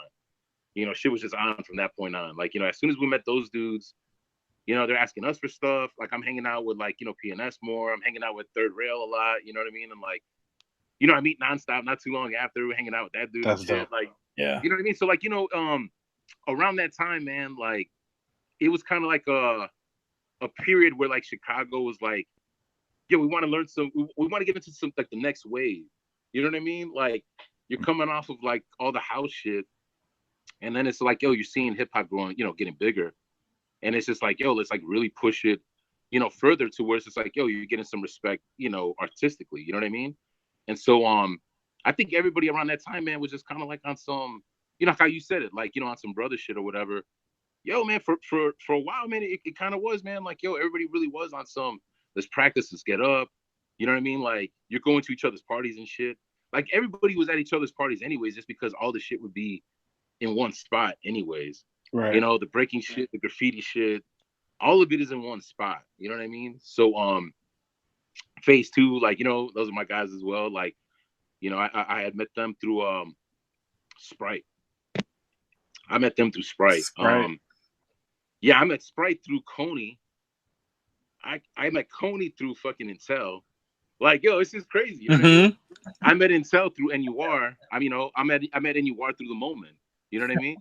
So like, and it's dope how HBK kind of like, and NUR the great connectors for us as kids that live and breathe hip hop. You know what I mean? Yo, and the record stores, man. The record stores, just like, you know, that is how you network, man. It's just like, yo, I know that cat. That's the dude. Yo, like, you remember that feeling, man? Like, because I don't think anybody gets this feeling now, man. But like, you remember that feeling when you'd be in the record store and you'd be watching some dude and you're like, yo, that guy's ahead. You know what I mean? Right. That guy's ahead. Watching because where he's digging at, like what records he's pulling. Yeah. Because like, man, it was such a house city, man. So if you're going into the stores, it's house. You know what I mean? So like, you know, man, and I think everybody experienced this too, man. But like, yo, being Mexican, man, or being Latino, man, and being into hip hop back then is like, yo, like sin. Like, you know what I mean? Like, how are you not into like house all the time? I was trying to explain that to people. Like, I was in high school, I was always trying to bring hip hop shit, and people would be like, "You're Puerto Rican. What the hell are you doing?" Yeah, it's like, it was like, how is like this not the most like, you know, like the best music in the world for you? I'm like, yo, shit, man, like house is definitely in my diet. I love house music, man. You know what I mean? It's right. You know, that's what got us into DJing, man. Like, Yep. Everybody asks you how you got into DJing. I'm like, yo, I'm from Chicago. Like, it was always on the radio, man. Like, even when I was little, the mixes were just there. You know what I mean? Like, I can't even think about the moment where I was like, yo, I want to be a DJ. Like, it was always on the radio. You know what I mean? Like, you know, there was always DJing around. Like, you know, at quinceañeras, at some kind of wedding, you know what I mean? Or a high school party, or like there's like a flyer somewhere you're seeing circulating around town. Like, yeah, man, like, you know, just seeing all that stuff. But like, yeah, the dance music, like the house music, that's definitely like a big, like, you know, presence in the city. And so like when you're going record shopping and like, you know, you look at the wall that you're gonna go shopping for the hip hop, it's a smaller wall or whatever, a smaller section. And then like the whole other, you know, the rest of the store is all house music or dance songs. And so like the cats that you're seeing in your areas and going through those records, you're like, oh, okay, shit, who's that dude? And it's like, yo, that's that dude. I see that dude at the store all the fucking time. And then you find out like, oh, that's DJ so-and-so, you know what I mean? Mm-hmm. Yeah. You're like, oh shit, you know, like, yo, and then you have a talk one of these days, like, you know what I mean? Like, yo, that's a dope one. Oh, word? Yeah, man, you check the B-side. You know what I mean? You're just talking with them, just shooting, you know, small talk at the record store. And like, you know, that now that's a homie of yours. You know what I mean? Like, yeah, like, yo, man, like, I mean, I wonder, like, what is that now?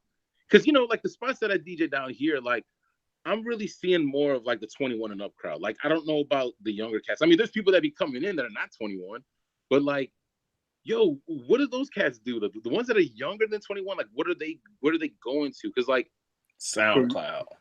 Yo, like, you know what I'm saying? Like, yeah.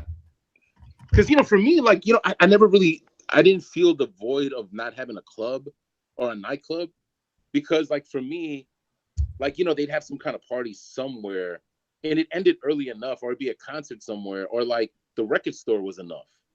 You know, the record store was enough. Like the record store for me was like, you could socialize with people there. Yep. You know, it's the connection. Like, yeah. Right. Or you have anybody that did graph and shit, man. Like, you know, my brother did graph. Like my brother and my cousins, they were all graph, man. Like, you know what I mean? So like you're at, you know, somebody's crib and it's like you have culture right there. You know what I mean? Like somebody just tagging it in a notebook and then you're just trying to copy the tags and shit. Like you're, you know, like that's filling a lot of the void. And like, I don't know, man. Like I just, you know, I wonder, like, yeah, like how you said, like, yeah, SoundCloud, like that's the connector, huh? Like, I mean, it's just weird. You know, it's weird how the culture changes with technology. Right. Like technology isn't bad at all. Like, I mean, we know that as we know that as DJs, like, okay, cool. I mean, especially as older DJs, you kind of like, yeah, you remember. Actually, 2 weeks ago, I had a gig where I was playing all vinyl, and I had to get on a bus with a bag of records, and I was like, take it back. I was like, well, first I was gonna walk to the L with my, and I know 15 years ago I would have been able to walk that bag of records to the L with no problem. I got maybe about 2 blocks away from the crib. I was like, I gotta catch this fucking bus. So I hauled the records on the bus, and I told the bus driver, I said, bro, 10 years ago this wouldn't have been a problem, but now you gotta drive me 3 blocks to the L. Yeah. But with technology, it just kind of, it gives the kids something else, but it destroys what we built. Right. Oh, like kind of the culture that we built that allowed us to grow friends and to be with like minds in different cultures. Like, yeah. It's really weird how, like you said, I don't know how they do it now, because back then we went to the Terradome, or we went to, you know, the Eagle. You know what I'm saying? Like we went to these places and we caught up with each other and we just did the culture there. Yeah. You know, so Yeah, I don't know, man. man. No, for sure, man. Like, yeah, it's like you like yeah, that's just how it happened. Like, you know, like I said, like going to the store, like, you know what I mean? Like that's how you're meeting people, man. Like, man, hot jams. Like for anybody on the South Side, like shit, hot jams, DJ International, like yo, that's like, you know, for a lot of DJs on the South Side, like yo, that's kind of like what helped a lot of people get into DJing, man, because like you'd be driving home from like your aunt's house, and then you're passing by and you see a thing called Hot Jams Records, and you're like, hey, what is that? I want to go there one day. You know what I mean? Like, you know, I want to get a mixtape from there one day. You know, and just being in there, like, you know, I met you know, going into that store, like I met like Larry. Remember Larry, Big Larry? Like, yeah, Big Larry used to work over there and shit. And so, like, you know, us meeting Larry there, you know, he's kind of like almost like a connection to Jesse. You know what I'm saying? Like he's a connection to Jesse. You know, and it's like, oh shit, small world. Or like, you know, me being cooler with like Noble, you know, like, you know, I always knew about Noble back in the day and shit. But like, you know, I got, you know, real cool with Noble through Third. You know what I mean? Because that was his guy. You know what I mean? And like, yeah, all of this is like record store shit. Because like that's his record store homie. He goes to the record store with that guy. You know what I mean? And I'm like, oh, okay, cool, man. You know what I mean? So like, you know, now his guy is my guy. You know what I mean? Like, like yeah, just those little things, man. Going to the store kind of like built the camaraderie type shit. You know what I mean? Like, yeah, yeah, and that's just like you said, like just living it. You're not really. It's a necessity back then for sure. You know what I mean? Like going to a record store now. Not to say like I don't enjoy it, man. Like I enjoy records, man. I got a shitload of records, man. Like, you know, man, I could like, you know what I mean? Like I got like records over here, I got records right there, I got records over here, records everywhere, man. At my mom's house, there's even more. Like, you know what I mean? I believe it. Damn. Like I got a shitload of records, man. But like going into a record store now, it's not the same for me, man. Like, you know, I'll find some like anytime I'm looking for some like shit that I know I don't got, cool. But as far as like, you know, playing music, like stuff that I know people are gonna like, you know, as far as like, you know, just on the weekly, man, like even the shit that I listen to and fuck with, or like, you know, dope hip hop shit, all of it's digital, man. Yeah. A lot of cats aren't doing vinyl. You know, we can't all wait for that record to drop annually, record store day, you know, or wait for the pressing to come back, you know, months later after like the album isn't hype anymore. You know what I mean? Mm-hmm. Right. Like, you know what I'm saying? So like, you know, it's different, man. Like, I encourage people to go to a record store just because, you know, they should experience culture outside of the digital. But like, for me, it's not, I don't know, man. It's not the same. Like, I don't think that's not what's going to save that. You know what I mean? Like, yeah, it's not going to save that because I feel like it's too far gone. Well, like, I think records now mean something different than it did.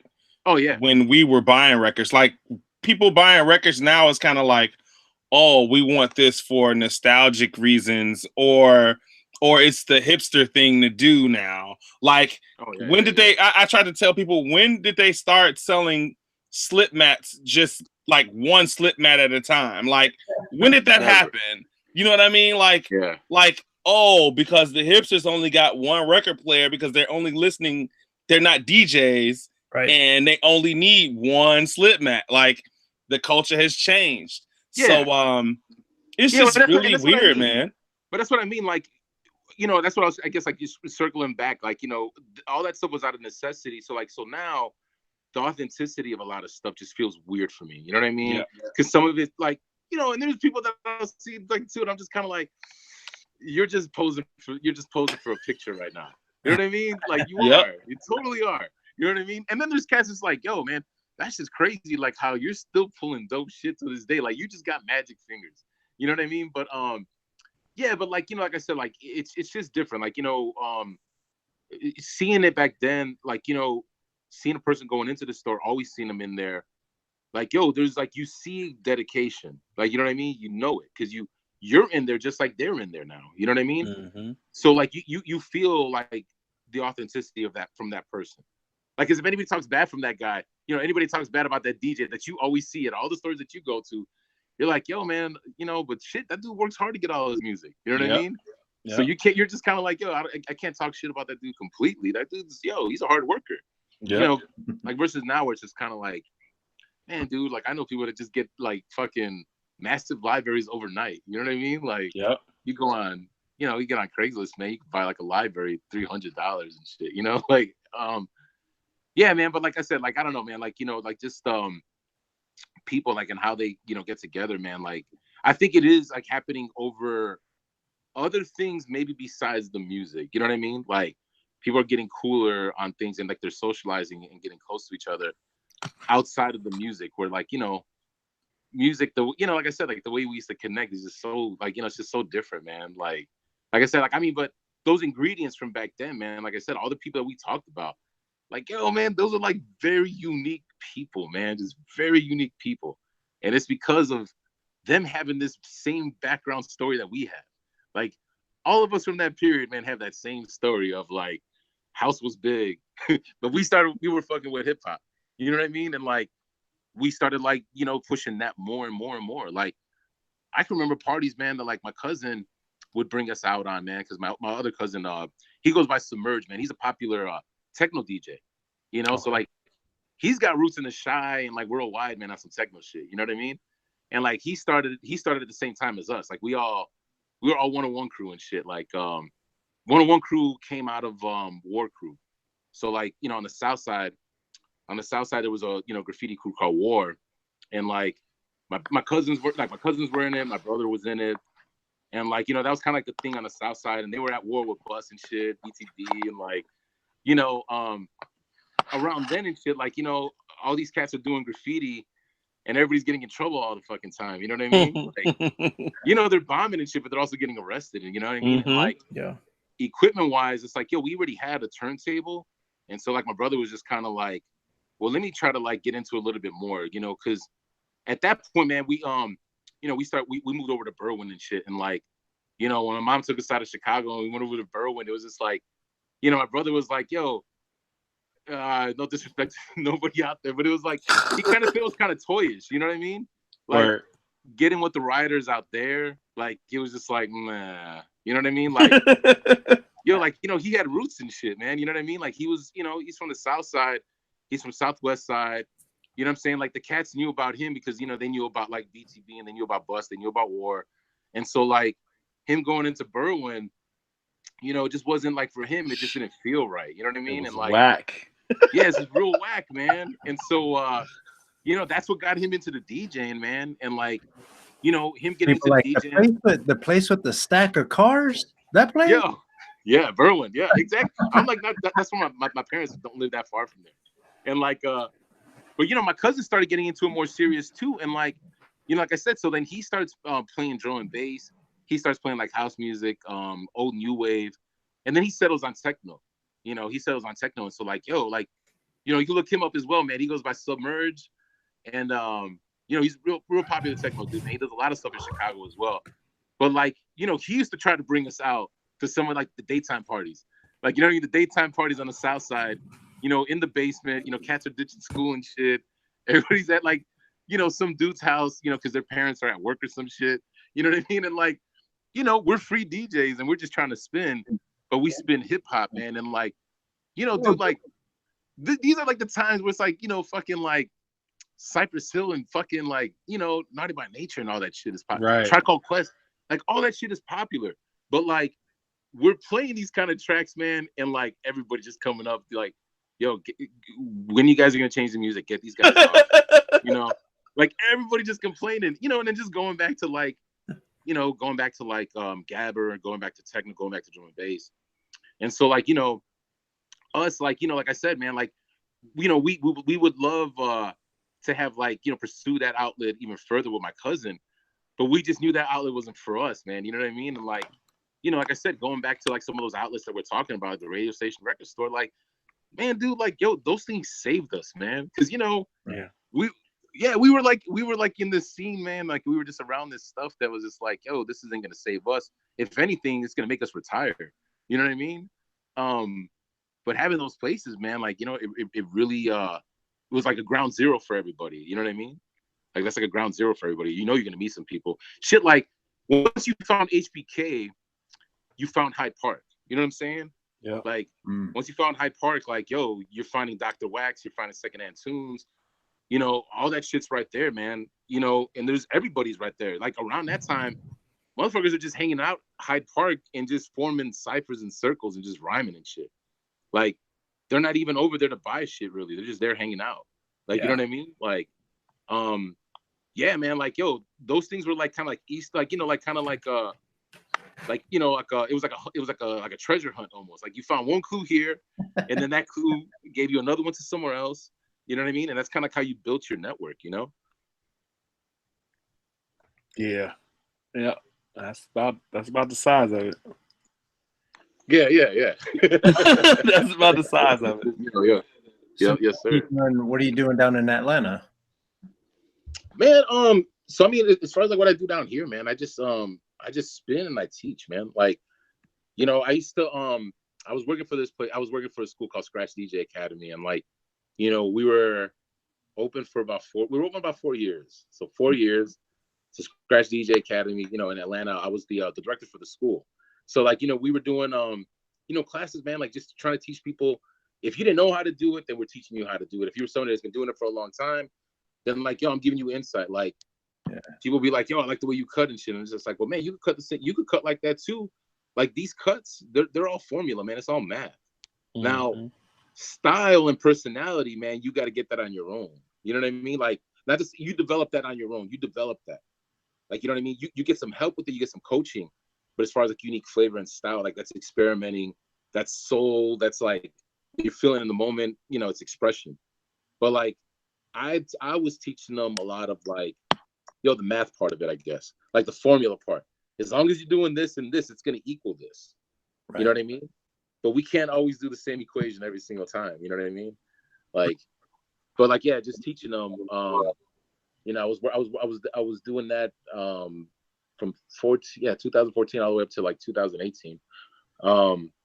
They closed though, man. So I mean, you know, doing the school, man, like, you know, I definitely see that, like, you know, man, there's a lot of red tape that goes into like, you know, just functioning as a school and like, you know, and just even like having like all the resources for it all, man, and just like seeing what they went through, man, and like getting to the closing, it was just kind of like, yo, man, that's, you know, it was so dope that they even tried to do it. You know what I mean? Yeah. Like, you know, just like, man, just seeing that, like, you know, that they even have like, you know, that intention of like, you know, just trying to like spread the word further, man. It was just like, yo, it was dope. Like, you know, I think for the period that it was around here, man, like I definitely noticed it, man.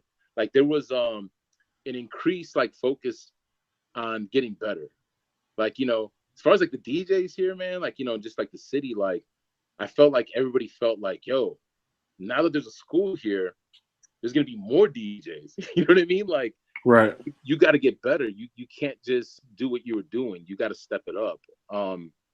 And so like, yeah, man, just continuing on after that, like, you know, I do like more mentorship, if anything. You know what I mean? Like, nice. And it's a lot of DJs. It's a lot. It's so weird. It's so weird to see like students that like you remember teaching from like zero, man, or like their early days, man, and then like seeing all the shit that they're doing now, and like, yo, it's good, man. Like, yo, I love that role. Like, you know, coming out of the school, like, you know, I'm doing more mentorship. You know what I mean? Like, I do lessons one-on-one with people, man. Like, you know, if you're like, yo, I want to get better, then cool. You know what I mean? There's a lot of shit that I can teach you, man, because like you're not just learning the shit that I know. You're learning shit that I've learned from other people. You know what I mean? Like all these dudes that we were talking about, man. It's like, yo, there's so many times where I'm using like lessons, you know, Doug gave me, or like shit that like, you know, PNS and Panic or like Memo taught me, you know, and it's like, that's dope. Yo, that advice still comes in handy now. And yeah, man. Like, so I mean, I do that, and like, you know, I DJ around town. You know, I'm part of a crew down here, man, called El Camino Boys, and like, you know, and those are like my guys that I met like from back in the day here, man. Like I said, my boy, you know, Prince Presto, like, you know, that's my homie, man. Like, you know, I met him down here.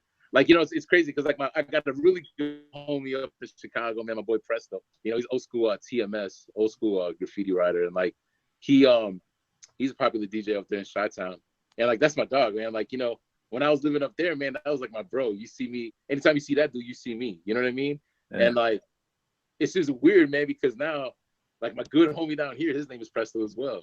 You know what I mean? That's so like, dope. I'll see like, you know, cats will be up there and they'll hit me up like, yo, wait, Presto's down there right now. Like, no, man, that's my other dude. Like, oh shit, yo, it's crazy. Like, both of these dudes are like my boys, man. They're both my boys, man. And like, you know, I roll with those dudes, man. Like, you know, I'll do a lot of shit. Like, you know, as far as spinning, like doing stuff with them, I'll do a lot of shit with those dudes. And like, that's cool. Man, it's cool. It's cool to have you know, like friends and shit, man, that you can do shit with. Like, yo, like my family up there, man, like, you know, not just my family, like immediate family, like, you know, my friends, like all the people that we talk about, like, man, dude, like, yo, I definitely miss everybody, man. Like, you know, I miss like all the, you know, creative moments, like, you know, just that like creative energy. Like, I know I could always get up with like, yo, all, you know, it's so weird because like, you know, like the PNS or like a Memo or like a Mike Treese, like all those dudes, man, like, you know, if I'm in town, like I could call them up, you know, and I could get up with them if I want to, you know what I mean? And like, yo, if I get up with them, I'm gonna come out of that shit with like some new, you know, creative, some new ideas, like, you know what I mean? Yeah, man, like I miss that, man, because it's like we already have so much foundation. It's easy to pick up where we left off at, you know what I mean? So like being here, you know, I've learned it and I've formed it with a lot of people here. But like, yo, like, yo, but those dudes are like the guys that like, you know, I came up with, man, dude, like I just know them. You know what I mean? Like, yeah, that's the foundation. Yeah, dude, like I know them so well, man. I know them so well. So it's like, yeah, man, like anytime I'm doing stuff down here, man, I always be like, man, dude, it'd be so dope if I had this dude down here. It'd be so dope, dude, you know, if this cat was down here. There's times where I'm just like, yo, I wish the whole like Chicago could just like move down to Atlanta. You know what I mean? Like, cause you know, it's like, yo, I would love to see everybody just seeing all of it together. You know what I mean? And just like, you know, just like I'm sure, like, you know, anytime I talk to, you know, Presto, he's always just like, yo, man, I wish he still lived up here. You know what I mean? Like, you know what I mean? Like, I'll talk with him and he'll be like, yo, man, I wish he still lived up here. Like, you know, yo, it's cool though, man. Like, you know, it's somewhere else. The environment changes. You know, it ain't where you're from. It's where you're at. Like, you just keep, you know, keep adding, man. Like, you know, it's everybody's like getting motivation off each other no matter what. Like, you know what I mean? I see you do shit on there. Like, I see, you know, you see me doing stuff and like, you know, that motivation is still there. You know what I mean? And you're just trying to harness that. You try to harness that as best as you can. And then you do it, you know, like I said, and you build new energy with all the cats that you know down here. And that's just basically what I do now, man. It's just like, you know, like I you know, make relationships with people down here. You know, it's so, like I said, it's such an eclectic scene. I'm always learning from these dudes down here, man, because like their background is nothing like mine at all. We're like in Chicago, like I said, we have this story and it's real similar. This is like, oh yeah, you know what I mean? Because that was our environment. So like a lot of the stories are really, really similar. But like down here, man, it's like, yo, because cats are coming from everywhere. Like, yo, there's so many people from other world. Like, you know, they're from the other part of the world that are down here. You know what I mean? You just get so much, I don't know, man, you get a lot of insight. Like me being down here, man, like I'm into so much shit that like, yo, how am I spinning this right now? Like, how am I spinning this shit right now? Like, you know what I mean? It's just crazy because like, you know, me being down here, like it taught me it all. You know what I'm saying? Like it really taught me it all. You know, we're up there, man. Like I would have never gained that appreciation, man. I know it. But that's what a good DJ does anyway, adapts to the surroundings and learn what's fresh about the situation that you're in right there. Oh, yeah. Yeah, all day, man. It's no fun not, you know what I mean? It's no fun when you don't. I used to live in Alabama, and that was something to get used to. But I used to come home and buy records from like Dr. Wax, like Chicago stuff, and take it to Alabama, but then flip it. I remember one day, and as I was talking to my boy J-Dot, and I was like, man, like it's our job. Like in the 90s, as a DJ, your job was to teach. So I'm like, the new thing was Juvenile Ha. And I think I played like, what was Mos Def's, Ryan, what was Mos Def's first single? The first single? Yeah, the first single. Universal Magnetic. Universal. Oh, I blended Universal Magnetic with Ha, and the crowd didn't know how to react because, and I was like, that's just what we do. We gotta teach, you know what I mean, and we gotta adapt to our surroundings at the same time. So yeah, man, that's just what we do. Oh yeah, for sure, man, for sure. Like, yeah, dude, like adapt to the surroundings, man. Like, you know, like I said, me being down here, like I think when I first came down here, man, I was very like, yo, I'm a boom bap dude, and like, yo, this is what I'm doing, and this is all I'm doing, and like, but man, dude, like, you know, it becomes really expensive to keep up with the record habit. Yeah. Like and like down here, you don't really have, like, you had some stores, but you know, it's not the same. Like, Chicago, and even still now, man, there's so many fucking record stores. You know what I mean? Yeah. Like, but back then we had a shitload, dude. Like, we had so many different record stores, and like, you could catch deals, and like over here, man, it's not that there weren't, but there just weren't as many. Right. You know what I mean? Like, you know, and I'm like, yo, I'm trying to keep up with all this stuff and like trying to get the stuff that I'm into. And then I'm getting, you know, even if I get it, where the fuck am I playing it at? You know? Yeah. I just had to really like adapt, man. And like, I was already doing that up there. Like, I was already doing that in Chicago anyways. Like, you know, because I was spinning at Zentra, you know, I was spinning at fucking Lava Lounge, you know, I was spinning at Cinnabar. And like, you know what I mean? Like, you know, I would spin at the Double Door and shit, and I'd be around like Thomas and shit. And like, you know, I'm around like, you know, PNS, and like, I'm around all these dudes, and like, you know, they've always taught me, man, that like, yo, you play for the crowd. You know what I'm saying? Like, you play for the room. You know, that's what's important, man. Like, yo, like it's so much game that I learned off them dudes, man. Like on the DJ tip that helps me down here, because you know, it's not even really so much the songs; it's how you set them up. Yep. You know, they taught me how to set them up. You know what I mean? Like, you set up the songs. But like, you know, Thomas was probably the DJ that got me comfortable with playing, like, yo, man, out of your comfort zone. Like, out of your comfort zone. Like, you know, like like PNS always be like, he'll always joke about when people be like, yo, why do people always feel the need to explain something to me as if they're ashamed? Like, oh man, you know, it's 2 o'clock, man, I gotta play this right now. You know what I mean? It's like, oh man, you play it. Like, you should feel proud to play the song. You know what I mean? Right. It's 12 o'clock. I gotta play Cardi B. My bad, bro. They're looking at you like, yo, don't tell nobody. You know what I mean? And it's like, nah, dude, you're there to work. I get it. You know what I mean? And like, yo, Thomas was definitely like the dude to get me like that, because like, I remember when I would play with him, you know, and I'm just seeing like, you know, I would play the shit that I would play, but I would see what he would play, and it was just like, yo, this dude make the room explode. You know what I mean? And like, I'm like, yo, I want to start improving my selections and start putting more things in there, like how he's doing it. And so like, you know, before I'm testing it out, you know, I'm still kind of doing me, and then I'm feeling kind of weird, like, oh, if I play this, is he gonna think this is whack or whatever? But he'll be like, no, man, go ahead, play that shit. Go ahead, play that shit. You know what I mean? Go throw it on. You know what I mean? And it'll be like, yo, it's a fucking No Limit record. You know what I mean? And it's like, nah, dude, throw that shit on. You know what I mean? You better play that Mia X. Yo, man, yeah, man. Like, you know what I mean? Like, he's like, yo, throw that shit on, man. Like, you know, same thing with PNS, man. Like, yo, those guys, like I said, like they help me to like don't have an ego about a lot of this stuff, man. It's like, yo, you like I said, you're having fun. Yeah. It's supposed to be a fun time. You don't take it that's like, you know, it's serious enough, man. We're out there to have fun. You know what I mean? Right. Like, it's already serious. Like, you don't have to make it less fun by, you know, being so serious while you're spinning. You know what I'm saying? Like, play the music, you know, everybody's gonna have fun, and that's gonna save you most of the night. All the shit that you worry about, sloppiness and everything else, like, yo, man, if you have good timing with the songs, a lot of your little errors are gonna go overlooked. You know what I mean? And I'm not even saying that as like it's acceptable to be whack. You know what I mean? Because it's not. You know what I mean? Like, you still gotta keep up good standards. But I'm saying for like anybody that's dope, that always beats themselves up after the performance. You know what I mean?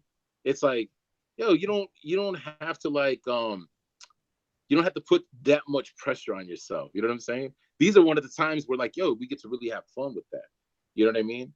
And he's like, you know, like I said, like 33 is definitely somebody I can use as like You know, because even back then, man, like, you know, talking to him on the phone, like 33 was like, he was the battle dude. You know what I mean? Like, and it's weird, man, because like now his history is so different because his legacy, he's got so much legacy. But like talking with him back then, he was the battle dude because, you know, he was like the big shit around town for doing a competition on BET. You know what I'm saying?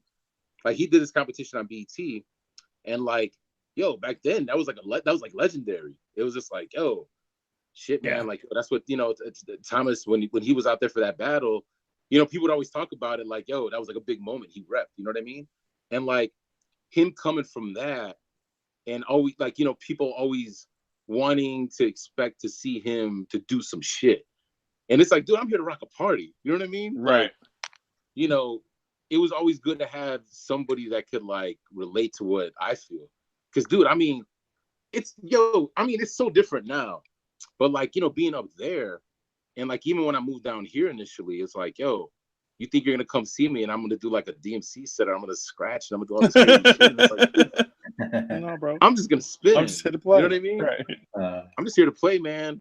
And like, you know, he always, you know, he taught me to just be like, yo, like, you know, like play good, and then people don't really like expect all of that either. You know what I'm saying? Mm-hmm. Like if you play good, like people are they're gonna be happy. They're not gonna feel like, yo, I gotta see you bust into a beat juggle, go into a scratcher scene, and all this other shit. Like, you know what I mean? You know, and like I said, he also taught me that like, yo, be well rounded. You know what I'm saying? Like, be a dope party DJ, be a dope cut DJ. Just be good with everything. You know what I'm saying? Like, yeah, dude, like he's definitely somebody, man, that like, yo, I think in the conversation of DJs out of there, man, like, I don't know if he gets enough. You know what I mean? Like, Yeah, he's definitely somebody that's like, yo, dude, he was like such a beast, man. Like, you know, I think he's in Florida now and shit, you know, he's in Florida now. But yeah, dude, like, you know, like I said, like, you know, having those kind of dudes as like, you know, mentors, man, like that's the kind of shit that like I try to pass on to, you know, like my students, man. Like anytime I'm working with somebody, I give them a lot of like, you know, it's a lot of like, it's almost like I said, like a coach, man. That's what I feel like. I feel more like a coach. You know what I mean? Like, you know, a lot of times, like, you know, like my students will be like, yo, I'm doing this one event. It's this kind of event. I'm nervous about it. And I'll be like, no, man, like this is the game plan. This is the approach. Just do this. nice. And everything else should be cool. You know what I mean? Like I'll help them prepare for it, or like, you know, just kind of tell them like, you know, sometimes I think that's what I needed, was just like somebody to talk with. You know what I mean? Like, yeah, man, like, yo, just to get all the jitters out or whatever, man. But like, yo, like having that kind of insight, you know, you're able to let them know that like, yo, man, as long as you got X, Y, and Z checked off, everything else is gonna be all right. Like some of the little things that you're stressing about are not. You know what I mean? Like, well, you know what? Yeah. What you were talking about as far as like the culture, I mean, obviously that was probably something that we had for each other, especially in the DJ world, was the support from other DJs. Like I think about our family as a whole, like all of us are considerably dope and we fucks with each other. Like I don't know if the culture has that now, like DJs like getting together and caring about each other and building on top of, you know, building with each other. And you're doing that as far as like you saying like, yo, I feel like a coach. Like you're just kind of just keeping the culture going. Yeah, man. No. Like, yo, like what I noticed, man, is like there's definitely not enough mentors with the perspective. You know what I'm saying? Like, it's not that there's not enough mentors, man. Like, I know a whole bunch of people that got mentors, but then you got some of their mentors telling them crazy shit, though. Like, you know what I mean? Yeah. Like, nah, man, you don't got to learn scratching, or don't do that, or like just do it like this. Yeah. And it's like no beat match game, no kind of cut game, no kind of drop game. And it's like, yo, dude, like, no, man. Let's so much more. Yeah. Yeah, like, you know, like that kind of shit, man. Like, I feel like more people kind of they need to like be a little bit more humble and see that they can learn from them just as much as you can teach them. Because like a lot of times with my students, man, if anything, man, like what I get a lot from them, man, is just like, yo, what's going on right now? You know what I'm saying? Like, what are you vibing to? you know, what's the shit? What are you vibing to right now? And I'll be like, or I'll be like, yo, that's dope. You know what I mean? Like, I get a lot from them. You know, shit, I get introduced to styles of shit through them. You know what I mean? Mm-hmm. And like in return, I'm helping them out with like just being sharper, because they're just like, yo, man, I would never even think about that, because in our diet, listening to music was always there. The scratching is always there. Like the cuts, it's in the songs. Like the DJs, that's the flavor of DJing. That's how they DJ. Nowadays, it's different. You know what I mean? And there's a lot of reasons for it. Like, I mean, you know, technology is caught up now. So I hope we'll hear more scratching in songs. But like, you know, there was the period where it was like, nobody's wanting to use scratching on songs because nobody wants to pay for the samples.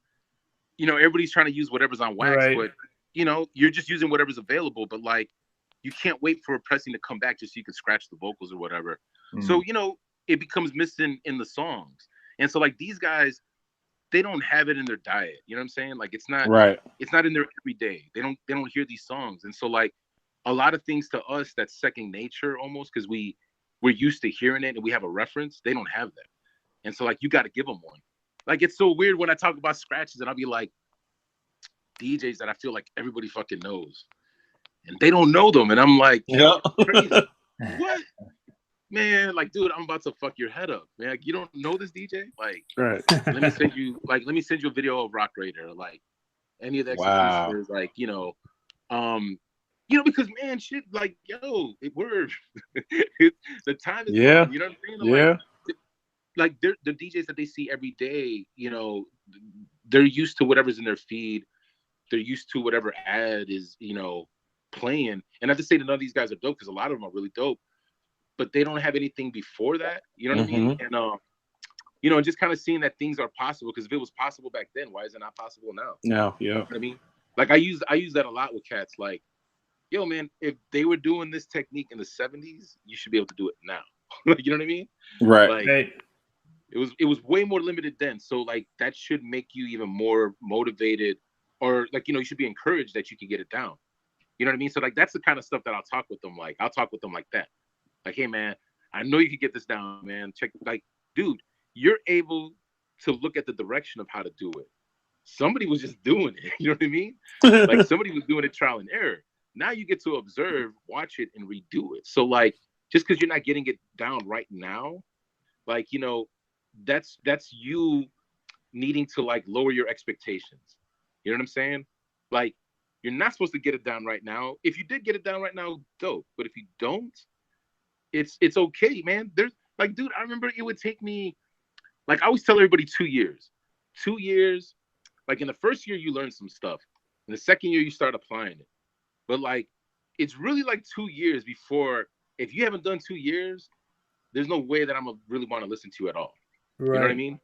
But if you've done 2 years of hard DJing, and like, you know, you've put in that time, then you've got enough foundation. But then after that, it's more time.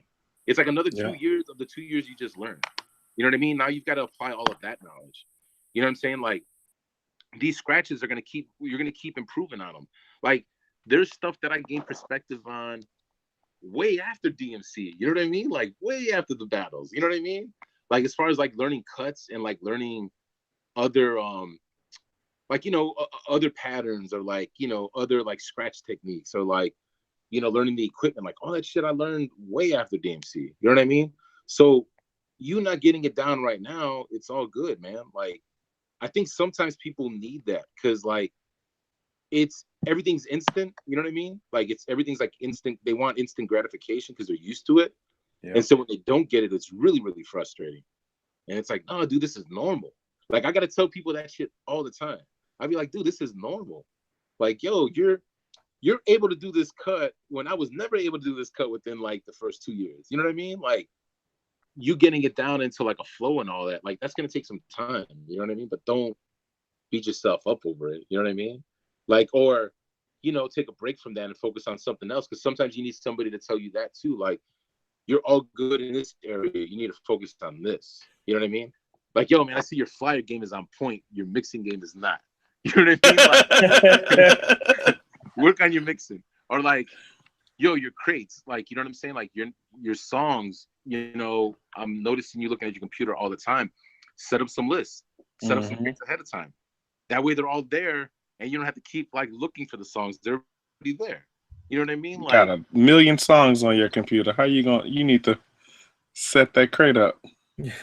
Yo, Jesus and like Christ. I'll bring that reference up all the time, and that's like old shit, but it's like always helps, man. Like, yo, it's a room full of records, man, and like I'm only gonna take a crate out. So just to say that, like, yo, just because you have all of those songs on that hard drive, you only put what you're gonna use though in the folder. You know what I mean? Like you should have that planned out ahead of time. Like that's your crate. That's why they call it a crate. That's literally like the crate that you know, you walk into the room, put your records in. You know what I mean? And like sometimes just saying that, like it clicks. It's like, oh yeah, that's what that is. Like, yeah, man, that's what that is. You know? Yeah, that's right. Yeah, man. Like I think if anything, like I try to give them like encouragement, man. Like, you know, that's really like the role I play with a lot of the young DJs here. You know, as far as like DJing, man, like I try to stay, you know, as active in that as possible, man. Like, you know, I love playing out. Like I love playing different shit too, man. Like, you know, I love like, you know, learning something or like learning about a song, fucking with it, coming up with something out of it, you know, trying to work other tracks within, like, you know, that maybe people are not into, and then trying to bring those songs in to the rotation as well. You know what I mean? Like, you know, like let's say, like shit, like a lot of house shit, man. Fuck. Like, you know, I do this Thursday down here, and like, you know, I play a lot of house, man. Like I play a lot of house there. And like, yo, I do it because I'm like, yo, at this particular night, it's almost like I feel like that's kind of like part of it's like that restaurant, like, okay, if you didn't order it, maybe they brought it to you and you're like, yo, I like this. You know what I mean? Like I go to this one Mexican spot here, man, they got ceviche, right? Like my kids, they don't like fish. You know what I mean? But like when you go and sit down, they just bring you ceviche, whether you ask for it or not. They just bring it and they put it on your table. And it's like, yo, they ate it and they love that shit. You know what I mean? But they would have never ordered it. You know what I mean? And right. So like, that's kind of like what I like to do with that spot is like, you know, you like to bring them ceviche. Yeah, man. I just wanted like, yo, I want to expose you to some other shit. And like, yo, and then you find other people that are like, yo, I fuck with that too. I just don't, you know, I can't find a lot of spots where I can, They don't know what it is and they can't find spots that, Yeah, you know what I mean? So I'm like, yo, like, you know, I'll play some of that. Like, you know, I definitely like, you know, trying to play something that people don't know. I do a lot of my own edits and shit. I share my edits with like cats around here and stuff. You know, man, I try to like I said, man, just keep active on that DJ shit, man. Like I practice, you know what I mean? Like I practice all the fucking time. Like, you know what I mean? Like I never stopped the practicing, man. I never stopped practicing. I don't do battles. I don't do like competitions and stuff, man. Cause like, yo, there's so many other people that's dope at that, man. Like, yeah. At that. You know what I mean? What was it like winning the first? What was it like for you to win your first DMC? Shit, man, my first DMC, man, yo, that was like, yo, that was so dope. Cause like, yo, like, I mean, literally, like, family was there, man. Like, yo, like my brother got third. You know what I mean? Like my brother got third in that battle. My crew was there. You know what I mean? Like all my boys were there. Like, you know what I mean? So like, you know, just doing that, and especially like nobody knew what the fuck I was. Oh, that's the first time. I want to say, man, that might have been the first time I met Nonstop. Maybe around. I think maybe it was like. Well, I think Nonstop and Boogie. I want to say I met around that time. No, so what year? What year was that? That was 98. No, okay. That's 98. Yeah, 98. Like I met Boogie Boy around that time too, man. Like again, man. Like, you know, we're just like, you know, people that are just in awe of all this shit, man. And then like when you get to, you know, start talking with all these cats, you're just like, yo, it's like the victory is dope, but just being recognized by all these dudes is dope. You know what I'm saying? Like being recognized by the cats that you're like, yo, you're aspiring to be like, or like, yo, I want to be just as known as these dudes. And like, yo, now they know about you. So like winning that battle, man, was like, yo, like I remember Boogie's the homie and shit, you know, Boogie's my boy. But like you know, like I remember another homie of mine, like, you know, he knew him, and like, you know, he's throwing our name around, like, you know, these, you know, 101 crew, like, yo, these dudes are dope or whatever.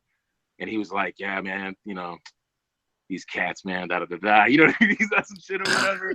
You know what I mean? He's on some like, yo, you know, these new kids, da da da da da, whatever. But then meeting him, yo, he was like, I remember being like, you know, a boy told me about like that, you know, encounter, like, yo, I told that dude about you guys. He was kind of distant, da da da. And I remember just being like, fuck, you know what I mean? Like, yo, that's crazy. Like, you know, he's just like somebody, I buy all his tapes. Yo, he never even met me, man. This guy don't even like me. You know what I mean? And then winning that battle, man. And then like, yo, that dude coming up to us and just being like, yo, you guys are dope and da da da da. And then like, you know, like I said, man, like it was such a dope feeling because like I just remember being like, yo, that one dude that like we thought didn't like us, yo, he loves us. You know what I mean? Like, yo, this dude loves us. You know what I mean? Like, he's all about the shit that we do. And yo, that cat was mad supportive too afterwards. You know what I mean? It's like, yo, and just like how you said, the DJs, a lot of us are kind of like alike. You know what I mean? And we're all looking for the same thing.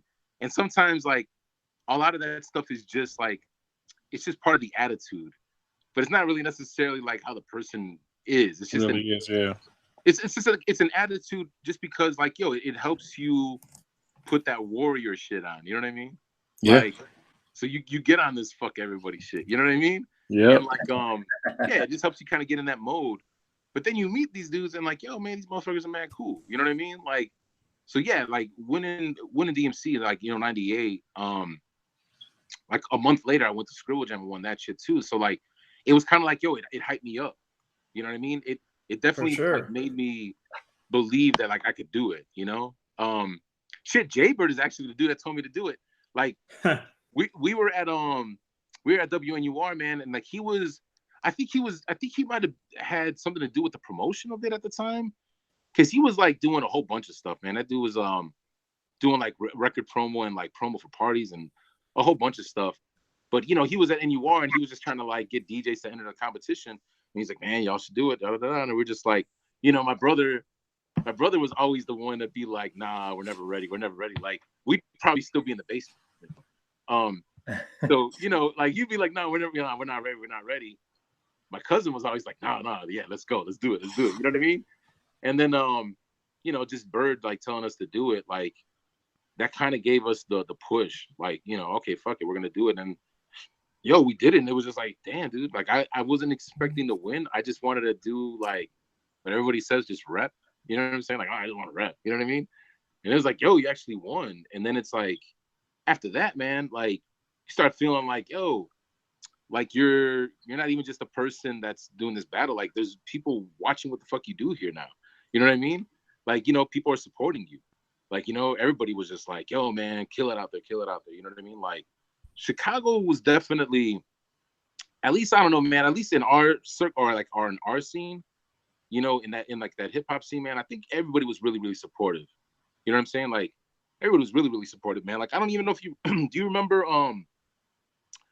like Beat Parlor used to do like these sessions, man. Like for a second they were doing like these, like just have DJs come by and like showcase. Yeah. You know what I mean? Like, you know, stuff like that, man. Like, yo, like there needs to be more of that. And like, you know, they do stuff like that down here. I don't know if it's like as often enough. Like this one place does it, like was it JB's Music? My homie DJ Daryl, like he does something similar to like that. It's a record store and he just has like people come down there and spin sets, you know? And like, you know, stuff like that, man, like, yo, it's great to have, man, because those are like outlets for people that are not old enough. You know what I mean? Yeah. Like, you know, like it was dope to have somebody like, you know, Dero or like Tone think of that, you know, just for people to come and do. Cause like, I mean, I wasn't old enough to spin at no fucking clubs, man. Like, you know, but like for me, that was big. Like, yo, I'm gonna go do a set at the Beat Parlor. You know what I mean? Like, I'm about to, you know, fucking do routine over there. Like, yo, like they were, you know, like I said, very, very encouraging. Like, you know, yeah, a lot of cats around that time. Like even Jesse, man. Like I remember, like when I was doing around, you know, like doing the competitions. Like, you know, he'd have me and come, you know, start spinning like at, you know, Blue Groove and doing some of the stuff on the Mondays. And like, you know, it was definitely like we're trying to get the city into the light. You know what I mean? We're trying to get the city into the light. You know, I mean, dude, I mean, how many people didn't fuck with Naughty by Nature? You know what I mean? Like, you were almost like, damn, dude, like I like Naughty. You know what I mean? Like, dude, I like Naughty by Nature. Like, but now I'm gonna have to say fuck them because Right.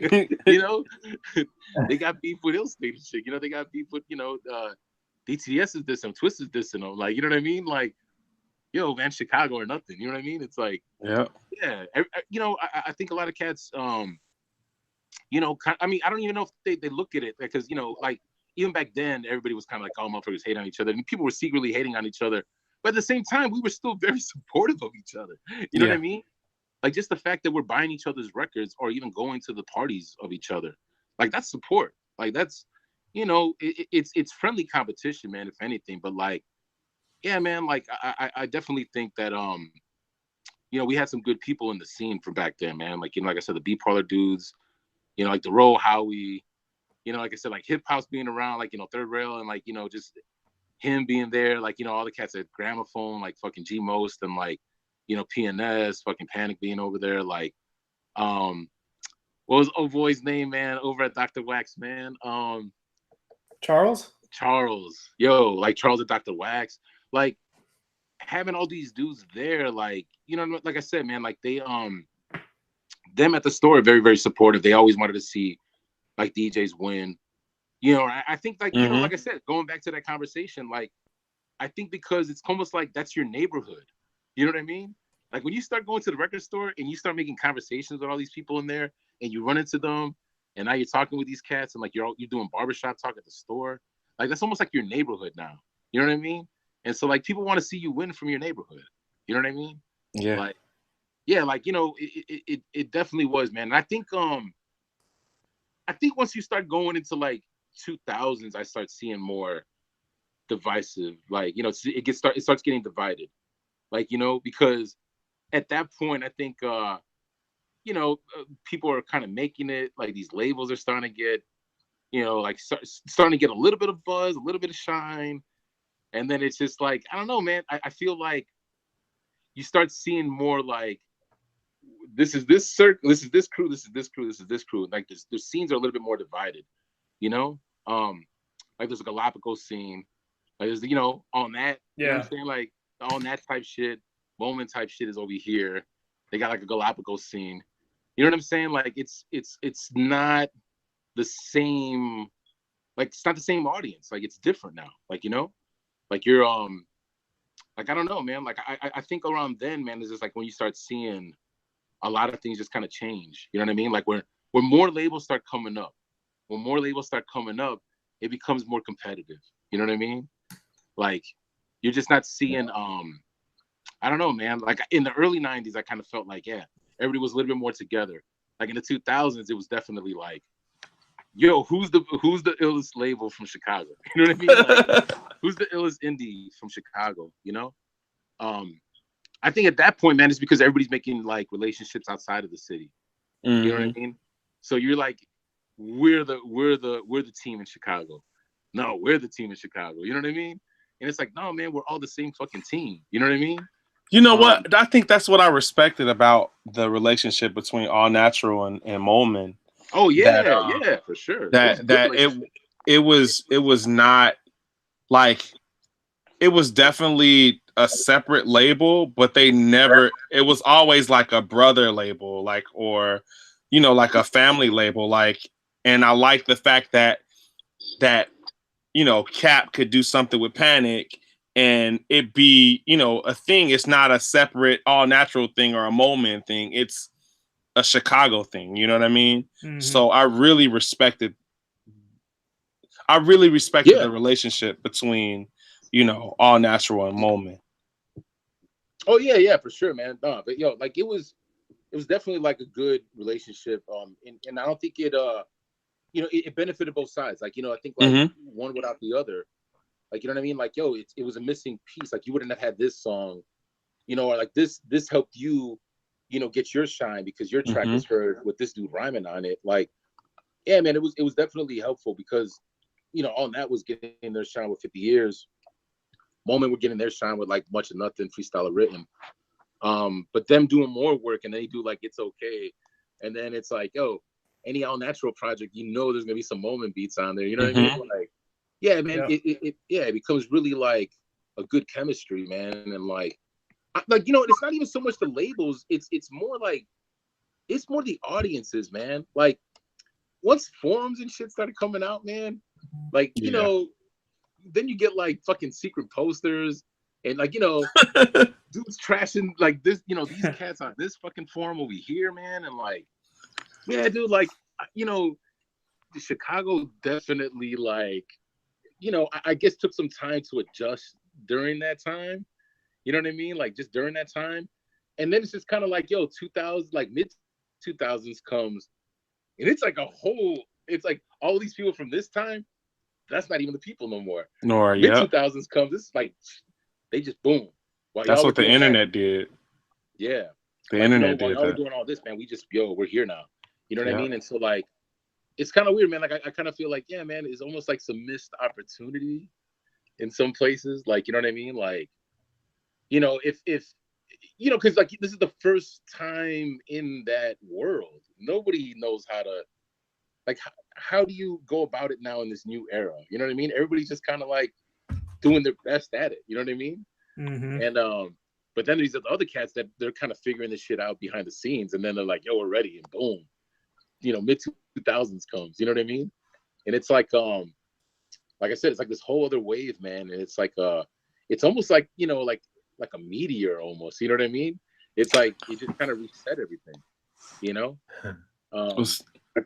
Yeah.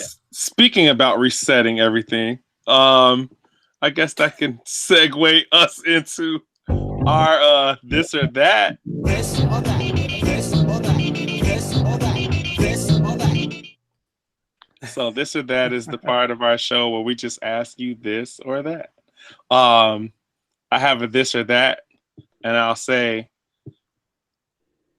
Peachtree or Western. Oh, you're talking about like You just gotta pick one. So, you know, it's crazy, right? Because like I grew up on Campbell, and like Campbell is right there by Western. Because I grew up on 61st and Campbell, and like so 61st and Western, there used to be like a McDonald's right there, man. There used to be a Walgreens right there. I think the McDonald's still there. McDonald's is still there. So. Okay. So like, yeah, there used to be like a Jewel's right over there, a Sears right over there. Oh, I used to work at that Sears. Oh yeah, you know what I'm talking I used about, to work right? there. Oh shit, get out of here, man. You from that area? No, I just actually SP1 used to do loss prevention over there. So when I came home from college, I just worked as the visual manager over at that Sears. Yep. Got you. Oh shit, that's crazy. I bought I remember going up there with my mom when I was like a little kid, man, and getting Thriller. Like, you know what I mean? Like I used to call it the black skin Sears. Yo, because that's that area. Yeah. That area is like, it's black Mexican. You know what I mean? Yeah, like, it was super dope too. Man, shit. I mean, if you know, we're talking about a place to live at, shit, I'd rather live out on Peachtree now. But like, you know, so are you choosing Peachtree? You know? But you know, I'm saying like as an adult, Peachtree. As a kid, Western. Western. Okay. Cause like, man, Western just so many dope memories, man. But like, man, as far as like, you know, man, like aspirations, what you're trying to do now, man, it's like, fuck, I would love to live on. You know, if I had the money like that, hell yeah. Shit, I mean, that's like, you know, that's big money right there. You know, living on Peachtree, fuck yeah. No, man, like I said, that's the best way I can answer it. Cool. You know, as a kid, yeah, but as an adult, man, shit, I gotta be on some Peachtree shit. Because like Western now, dude, like, I mean, last time I was out there, man, like, dude, my whole neighborhood was like boarded up. Like, all the houses were like boarded up. Like, you know what I mean? Cool. Like, it's cool. The whites are coming. Yo, ain't it though, man? Like, it's crazy because like I said, like, I'm looking at my old place, like, I grew up in that place and it's boarded up. Like, it's not gonna be in a minute. They're turning that shit into a Whole Foods right now. Yeah, it's over with. Yeah, they're probably not got that whole spot. Fucking, it's over with. Fucking Campbell. No, okay. So what's the other one? This or that? What's the other one? All right, I got one. Go ahead. Beat Street or Crush Groove? Beat Street. Beat Street. Yeah, Beat Street. I mean, Cuss Crew is dope. Like, Cuss Crew is dope, and like, there's some good moments in it, but like, authentic or not, and like, I don't know, for me, man, that was authentic as it could be. Being in Chicago, Beat Street was like Bible. You know what I mean? As a kid, that shit was like that did introduce a lot of stuff, man. Like, Yeah. I remember being a kid, man, and like my uncle, we were all watching it at like grandma's house, man, and like next day or like that day and shit, like I'm watching my uncle and my brother trying to fucking, break dance and shit, and do all this stuff, and like that's what introduced you to that like style of shit, Right. Like I remember right after that movie, my cousin got the whatchamacallit. Why am I drawing a blank, man? Old school graffiti book. It's got everybody in it. It's got like, it's an old school graffiti book. It's got like a whole bunch of lead pieces. It's got a whole bunch of fucking like Dondi, fucking scene. It's not the history of American graffiti or something, is it? No, man. It's I want to say it had a poster too. I want to say it had a fucking poster. But anyways, man, like that book though, like right after that movie, like my cousin went and got that book. You know what I mean? Like, and shit, man, like I said, like that's kind of like what introduced us to that, man. Cause graffiti for me, I was always used to like, gang symbols and fucking calligraphy. You know what I mean? Like, that's the kind of graffiti that like I would recognize. You know what I mean? And like, it's not that there wasn't a lot of that going around. It wasn't everywhere. Like I don't know, at least in my area, like I didn't really see a lot of that style of graffiti heavy until like late, like maybe like 89, early 90s. You know what I mean? Like as far as like seeing like tags heavy around the neighborhood that are like, hand style and not like, like with a fucking, fucking fork and, you know what I'm saying? A bunny thrown up, the bean thrown upside down and like, the fucking night head. You know what I mean? Like, yeah. Like I was used to that kind of graffiti, man. So like those, that movie, man, and like, like I said, those like the books coming off of that, man, like, yeah, that shit is like the stuff that I think ultimately like saves us. You know what I mean? Like it gets you away from those influences. So yeah, I definitely say, yeah, fuck yeah, Beat Street all the way. Cool. And mine to close it out is O'Hare or Hartsfield Jackson. Oh man, Hartsfield. I don't fuck with O'Hare. Like, Yeah. Last time I was there, man, dude, I do not like O'Hare. I don't like O'Hare. O'Hare is not even fucking Chicago, man. That's just Rosemont. You know what I mean? Like, if we want to be on some Chicago shit, Midway. You know what I mean? Like, fuck O'Hare. Nah, I don't fuck with O'Hare. I like Hartsfield, man. Like, Hartsfield's like, it's fucking huge. And it's not far from me, man. It's just right. It's not too far. It's like, I'm only like 20, 25 minutes. Like, dude, going to O'Hare is like an hour for everybody. Like, that's an hour drive for most people. 45 minutes, like for most people. But if you're on the train, that's the zip. Yeah, it's real fast on the train. I'll say that though, on some this or that. You like MARTA or CTA? Shit, CTA all day, dude. Like CTA, man. Fuck. People love the CTA. If you live in Chicago, you don't need a car. Dude, man, they kind of fucked me up. You know what I mean? Because I got so used to that. You know what I mean? Yeah. Like I had gotten so used to just being around anywhere. It's stupid in February, but Yeah, dude. Man. Like I talk about it all the time now. Man, it's like my kids. I would never let them do the shit that I did at their age. You know what I mean? Like, dude, me and my brother used to go around the whole city, like, as kids on the train, on the bus. Like, you know what I mean? Like, I remember, him being like 13. I'm younger than him. And I'm around, like, I'm going around the whole city on a bus, on a train. And, like, my mom was just like, go ahead. Go to your cousin's house on the north side. You know what I mean? Like, right. We're all the way south. We're going all the way up north, 2 kids. Just, like, it's nothing. You know what I mean? Like, right. Man, like, yeah, dude, like, growing up in the city, was definitely like fucking another, like, you know, one of the best educations ever. You know what I mean? Like, shit. Like, you know, it definitely taught me intuition. You know what I mean? Right. First time you get jumped, man, you learn intuition. You know what I mean? First time you get jumped, man, like that teaches you everything. Like, you know, like you're on guard. You're just kind of like, you know, I'll be cool, but I'm not letting my fucking guard down. You know what I mean? That's right. I'm not gonna be no Vic, man. You know what I mean? I'm gonna keep it moving. Like, you know what I mean? But like, yeah, Chicago teaches you a lot, man.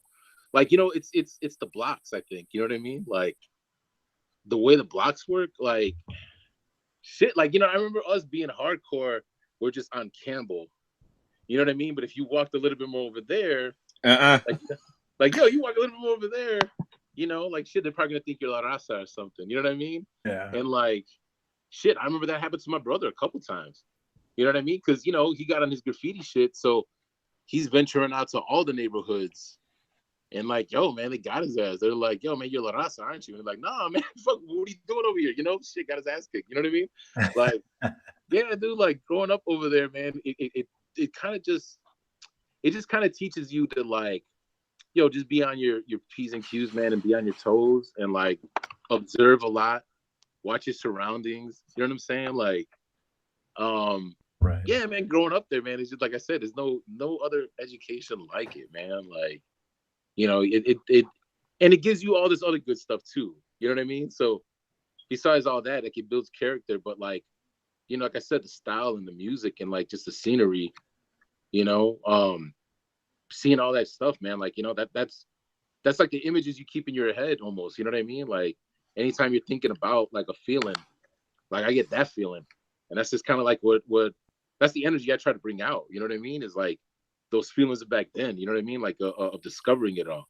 You know what I mean? Like I can remember like first time I even like really started like recognizing like hip hop. It's not, you know, because everybody could do like Rappers Delight or like, you know, any pop song. It don't really count. You know what I mean? But like, you know, listening to like, you know, like an NWA, like Straight Outta Compton or like fucking like Ghetto Boys, like We Can't Be Stopped, like, you know, shit like that. You know, that was, I heard it on the block. You know what I mean? First time I heard it, it's on the block. You know what I mean? Like, you know, like, yo, that was such a dope feeling. And like, you know, it was kind of like an I don't give a fuck attitude to be playing that shit out loud like that. You know what I mean? Like you couldn't get that in the suburbs. Like, you know what I mean? Like that's why like I was always glad like I got that, you know, I got that upbringing in Chicago. And then like when I went to Berwyn, it was like I already knew what fresh was, so I couldn't be tricked. You know what I mean? Like this shit over here is not fresh. You know what I mean? I know what fresh is. You know what I mean? This is not.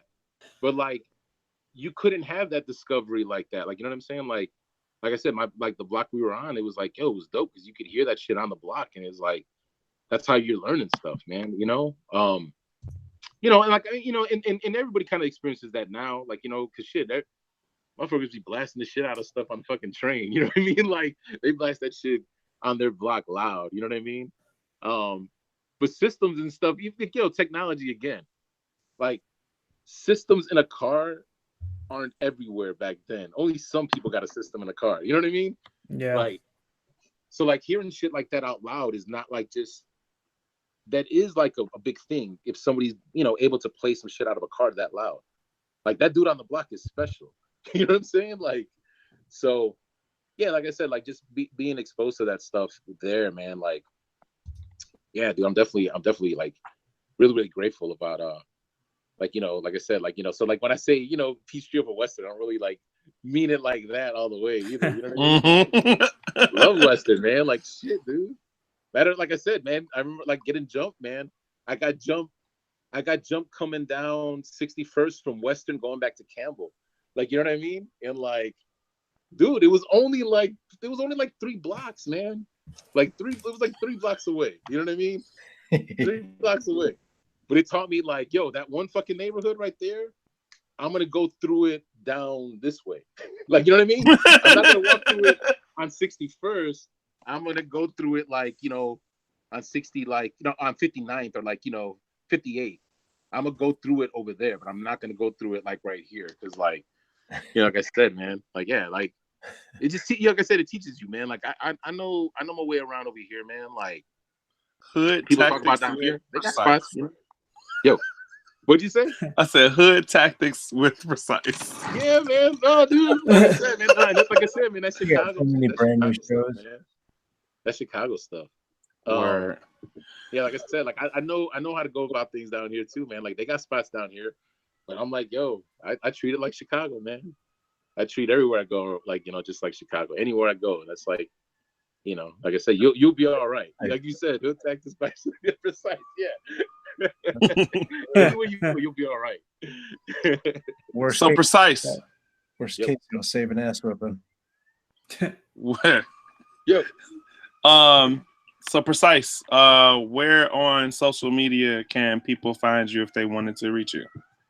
Yeah, man. So it's Presyce 101. So Presyce 101. That's on Instagram, Twitter, Facebook.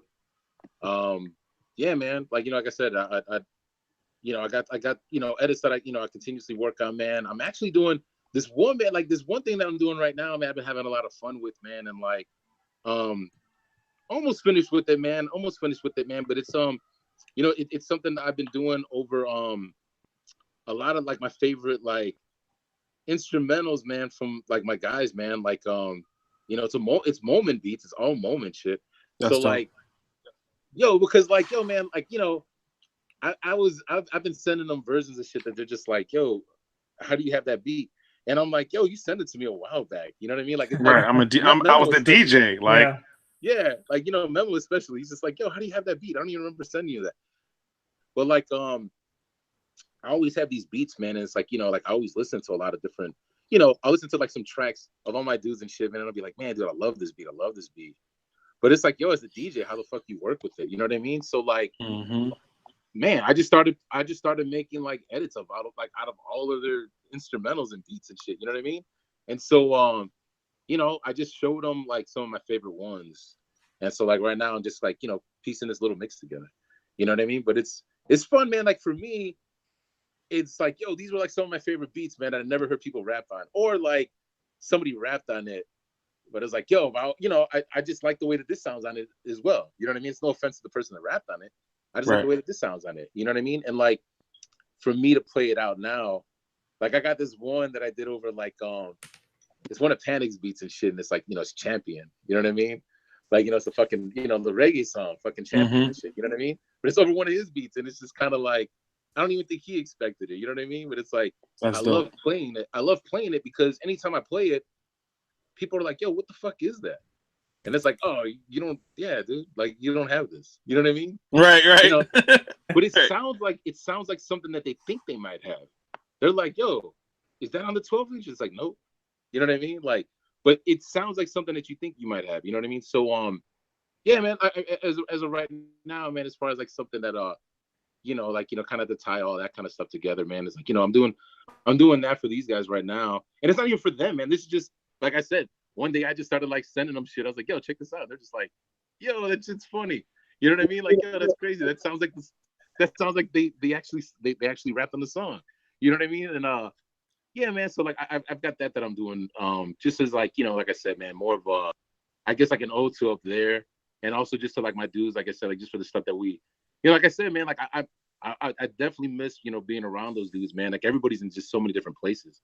You know what I mean? Like shit, Panic's in Texas. You know what I mean? Like yeah, he's way out there, man. You know what I mean? Shit, JR, like, anytime I try to go up there, man, he's all the way on the north side. Like, when I come to Chicago, man, it's real quick. We've been experiencing this, trying to get you to sit down with with Midway. Yo, it's so hard. Yeah. So like, anytime I come up there, man, I try to see all them dudes, and like, this is kind of like my way to like keep in contact with them and just kind of keep the connection. Sure.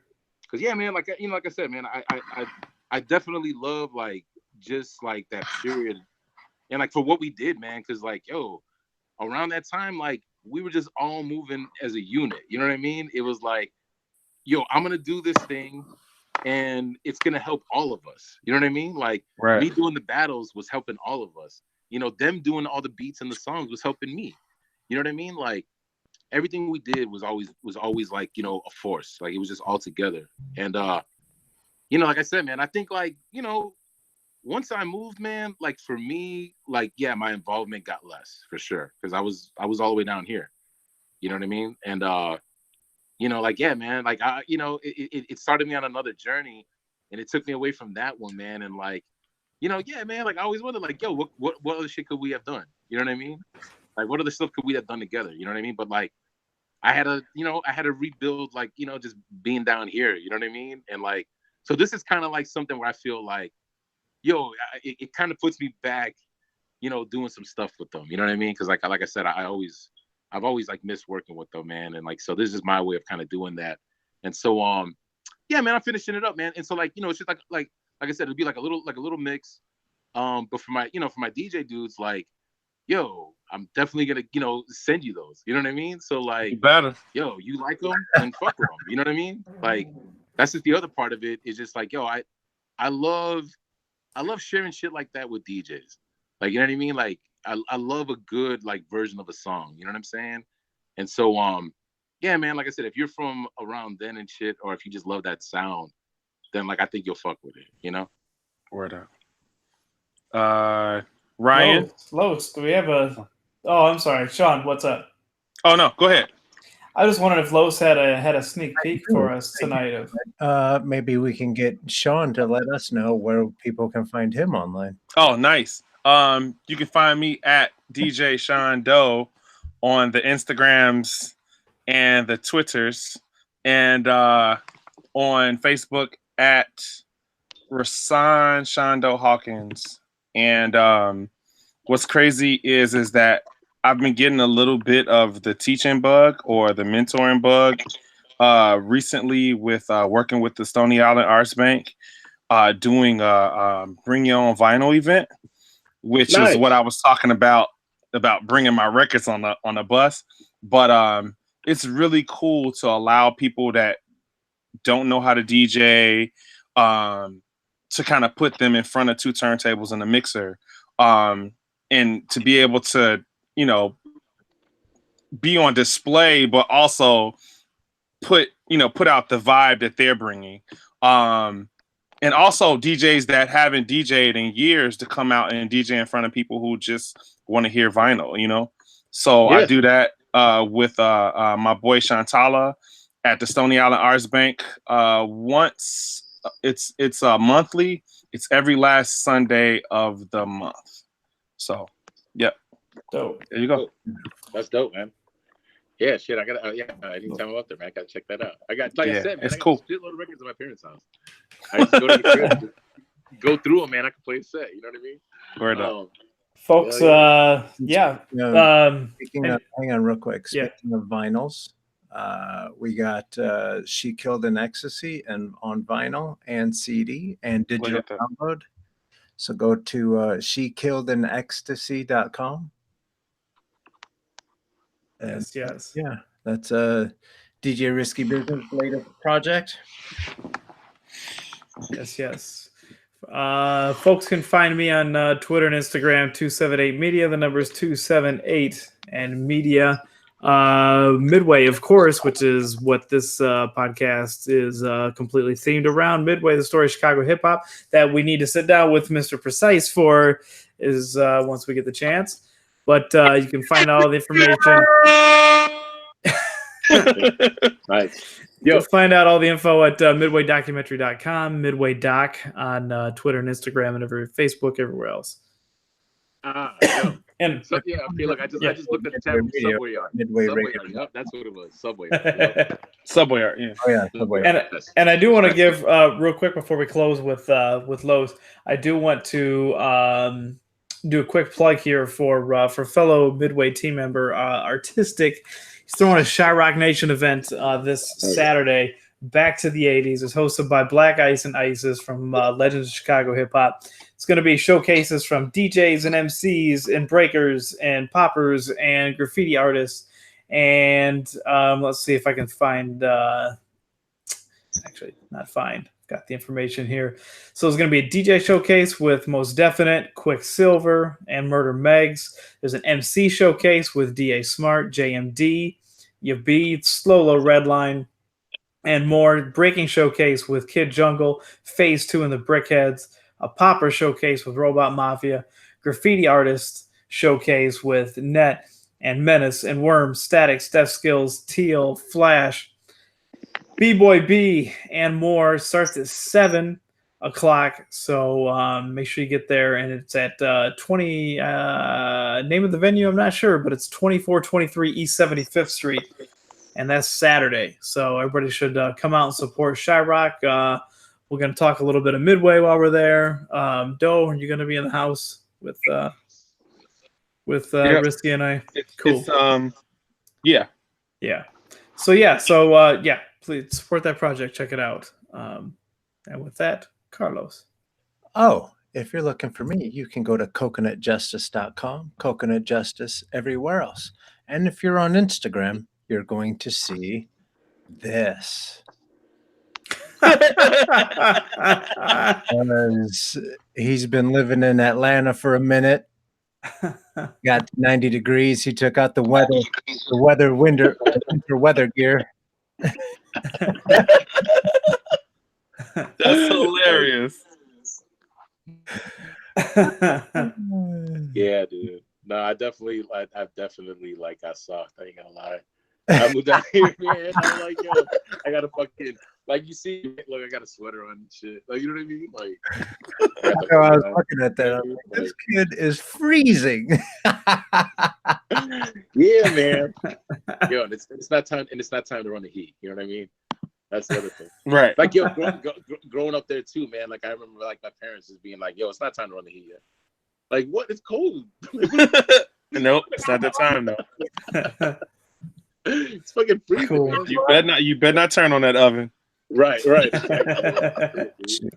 yeah. Cool. Well, Presyce, man. Thank you for putting up with this craziness. Appreciate you being on. And we definitely got to coordinate sometime to get you in for Midway, whether that's you're up here or we do plan on traveling to the Atlanta area at some point. There's just no plans right now because there's no money in the budget. So just bear with us. All good, man. Shit. Well, next time I'm out there, man, I'll reach out to y'all. Hell yeah. Man. Cool. All right, fellas. Be dope.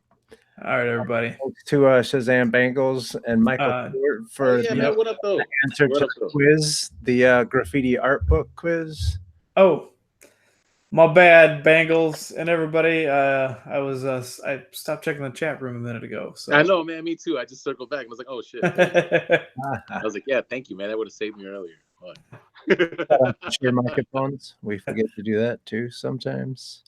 Yes, shout out to Shure, one of our sponsors, for providing us with some podcasting mics and some loud mics for our interviews. Of course, shout out to Doug Infinite, who gave us the dope intro beat to the show every week. So that's my dog right there, man. Hell yeah. Much love to my boy Doug Inf, man. Much love to my boy Phil Gates, yo, homie right there, man. Yes. Phase 2. Yo, Phil Gates, man, that's my dog. Yo, that's another dude too, man. That like, yo, he's so like, yo, like, you know, going back, I just remember back in the days, man, that was the dude like I'd see at the parties breakdancing and shit. Like, you know what I mean? Like that dude was like, yo, he was on that shit when a lot of cats were like flexing and doing other moves. Shit, man, he was one of the dudes breaking at the parties back in the day. You know what I mean? Like, damn, dude, like, yo, that dude's another dude. It's like, yo, another person that like he's kind of like a connection between a lot of people. You know what I mean? Yeah. Yeah, much love to that dude, man. Fucking my boy Manos, man, fucking Phase 2. Fucking all my boys from Moment, fucking Panic, Memo, fucking JR, fucking Sonia, you know what I mean? Like, shit, man. Yeah, man, fucking Master Stereo, fucking Mike and G, you know what I mean? Yeah, dude, shit, everybody, man. Like, yo, you know, like I said, man, anytime I watch y'all up there, man, I'm always like, fuck, man, I miss everything up there. But just at the same time, just man, when like, you come home, stay a little bit longer. That's all. I wish, you know what I mean? That's all. I wish, man. That's all. But no, yo, like I said, man, anywhere you from, man, it's where you at, man. And anytime you come down here, man, it's fucking home. You know what I mean? Yeah. Like anytime you come down here, man, it's fucking family. It's like, yo, it's love. You know what I mean? Anytime. Dope. Cool. All right, everybody. Till next week. We will see you. All right, y'all. Peace. All right, cool. Peace.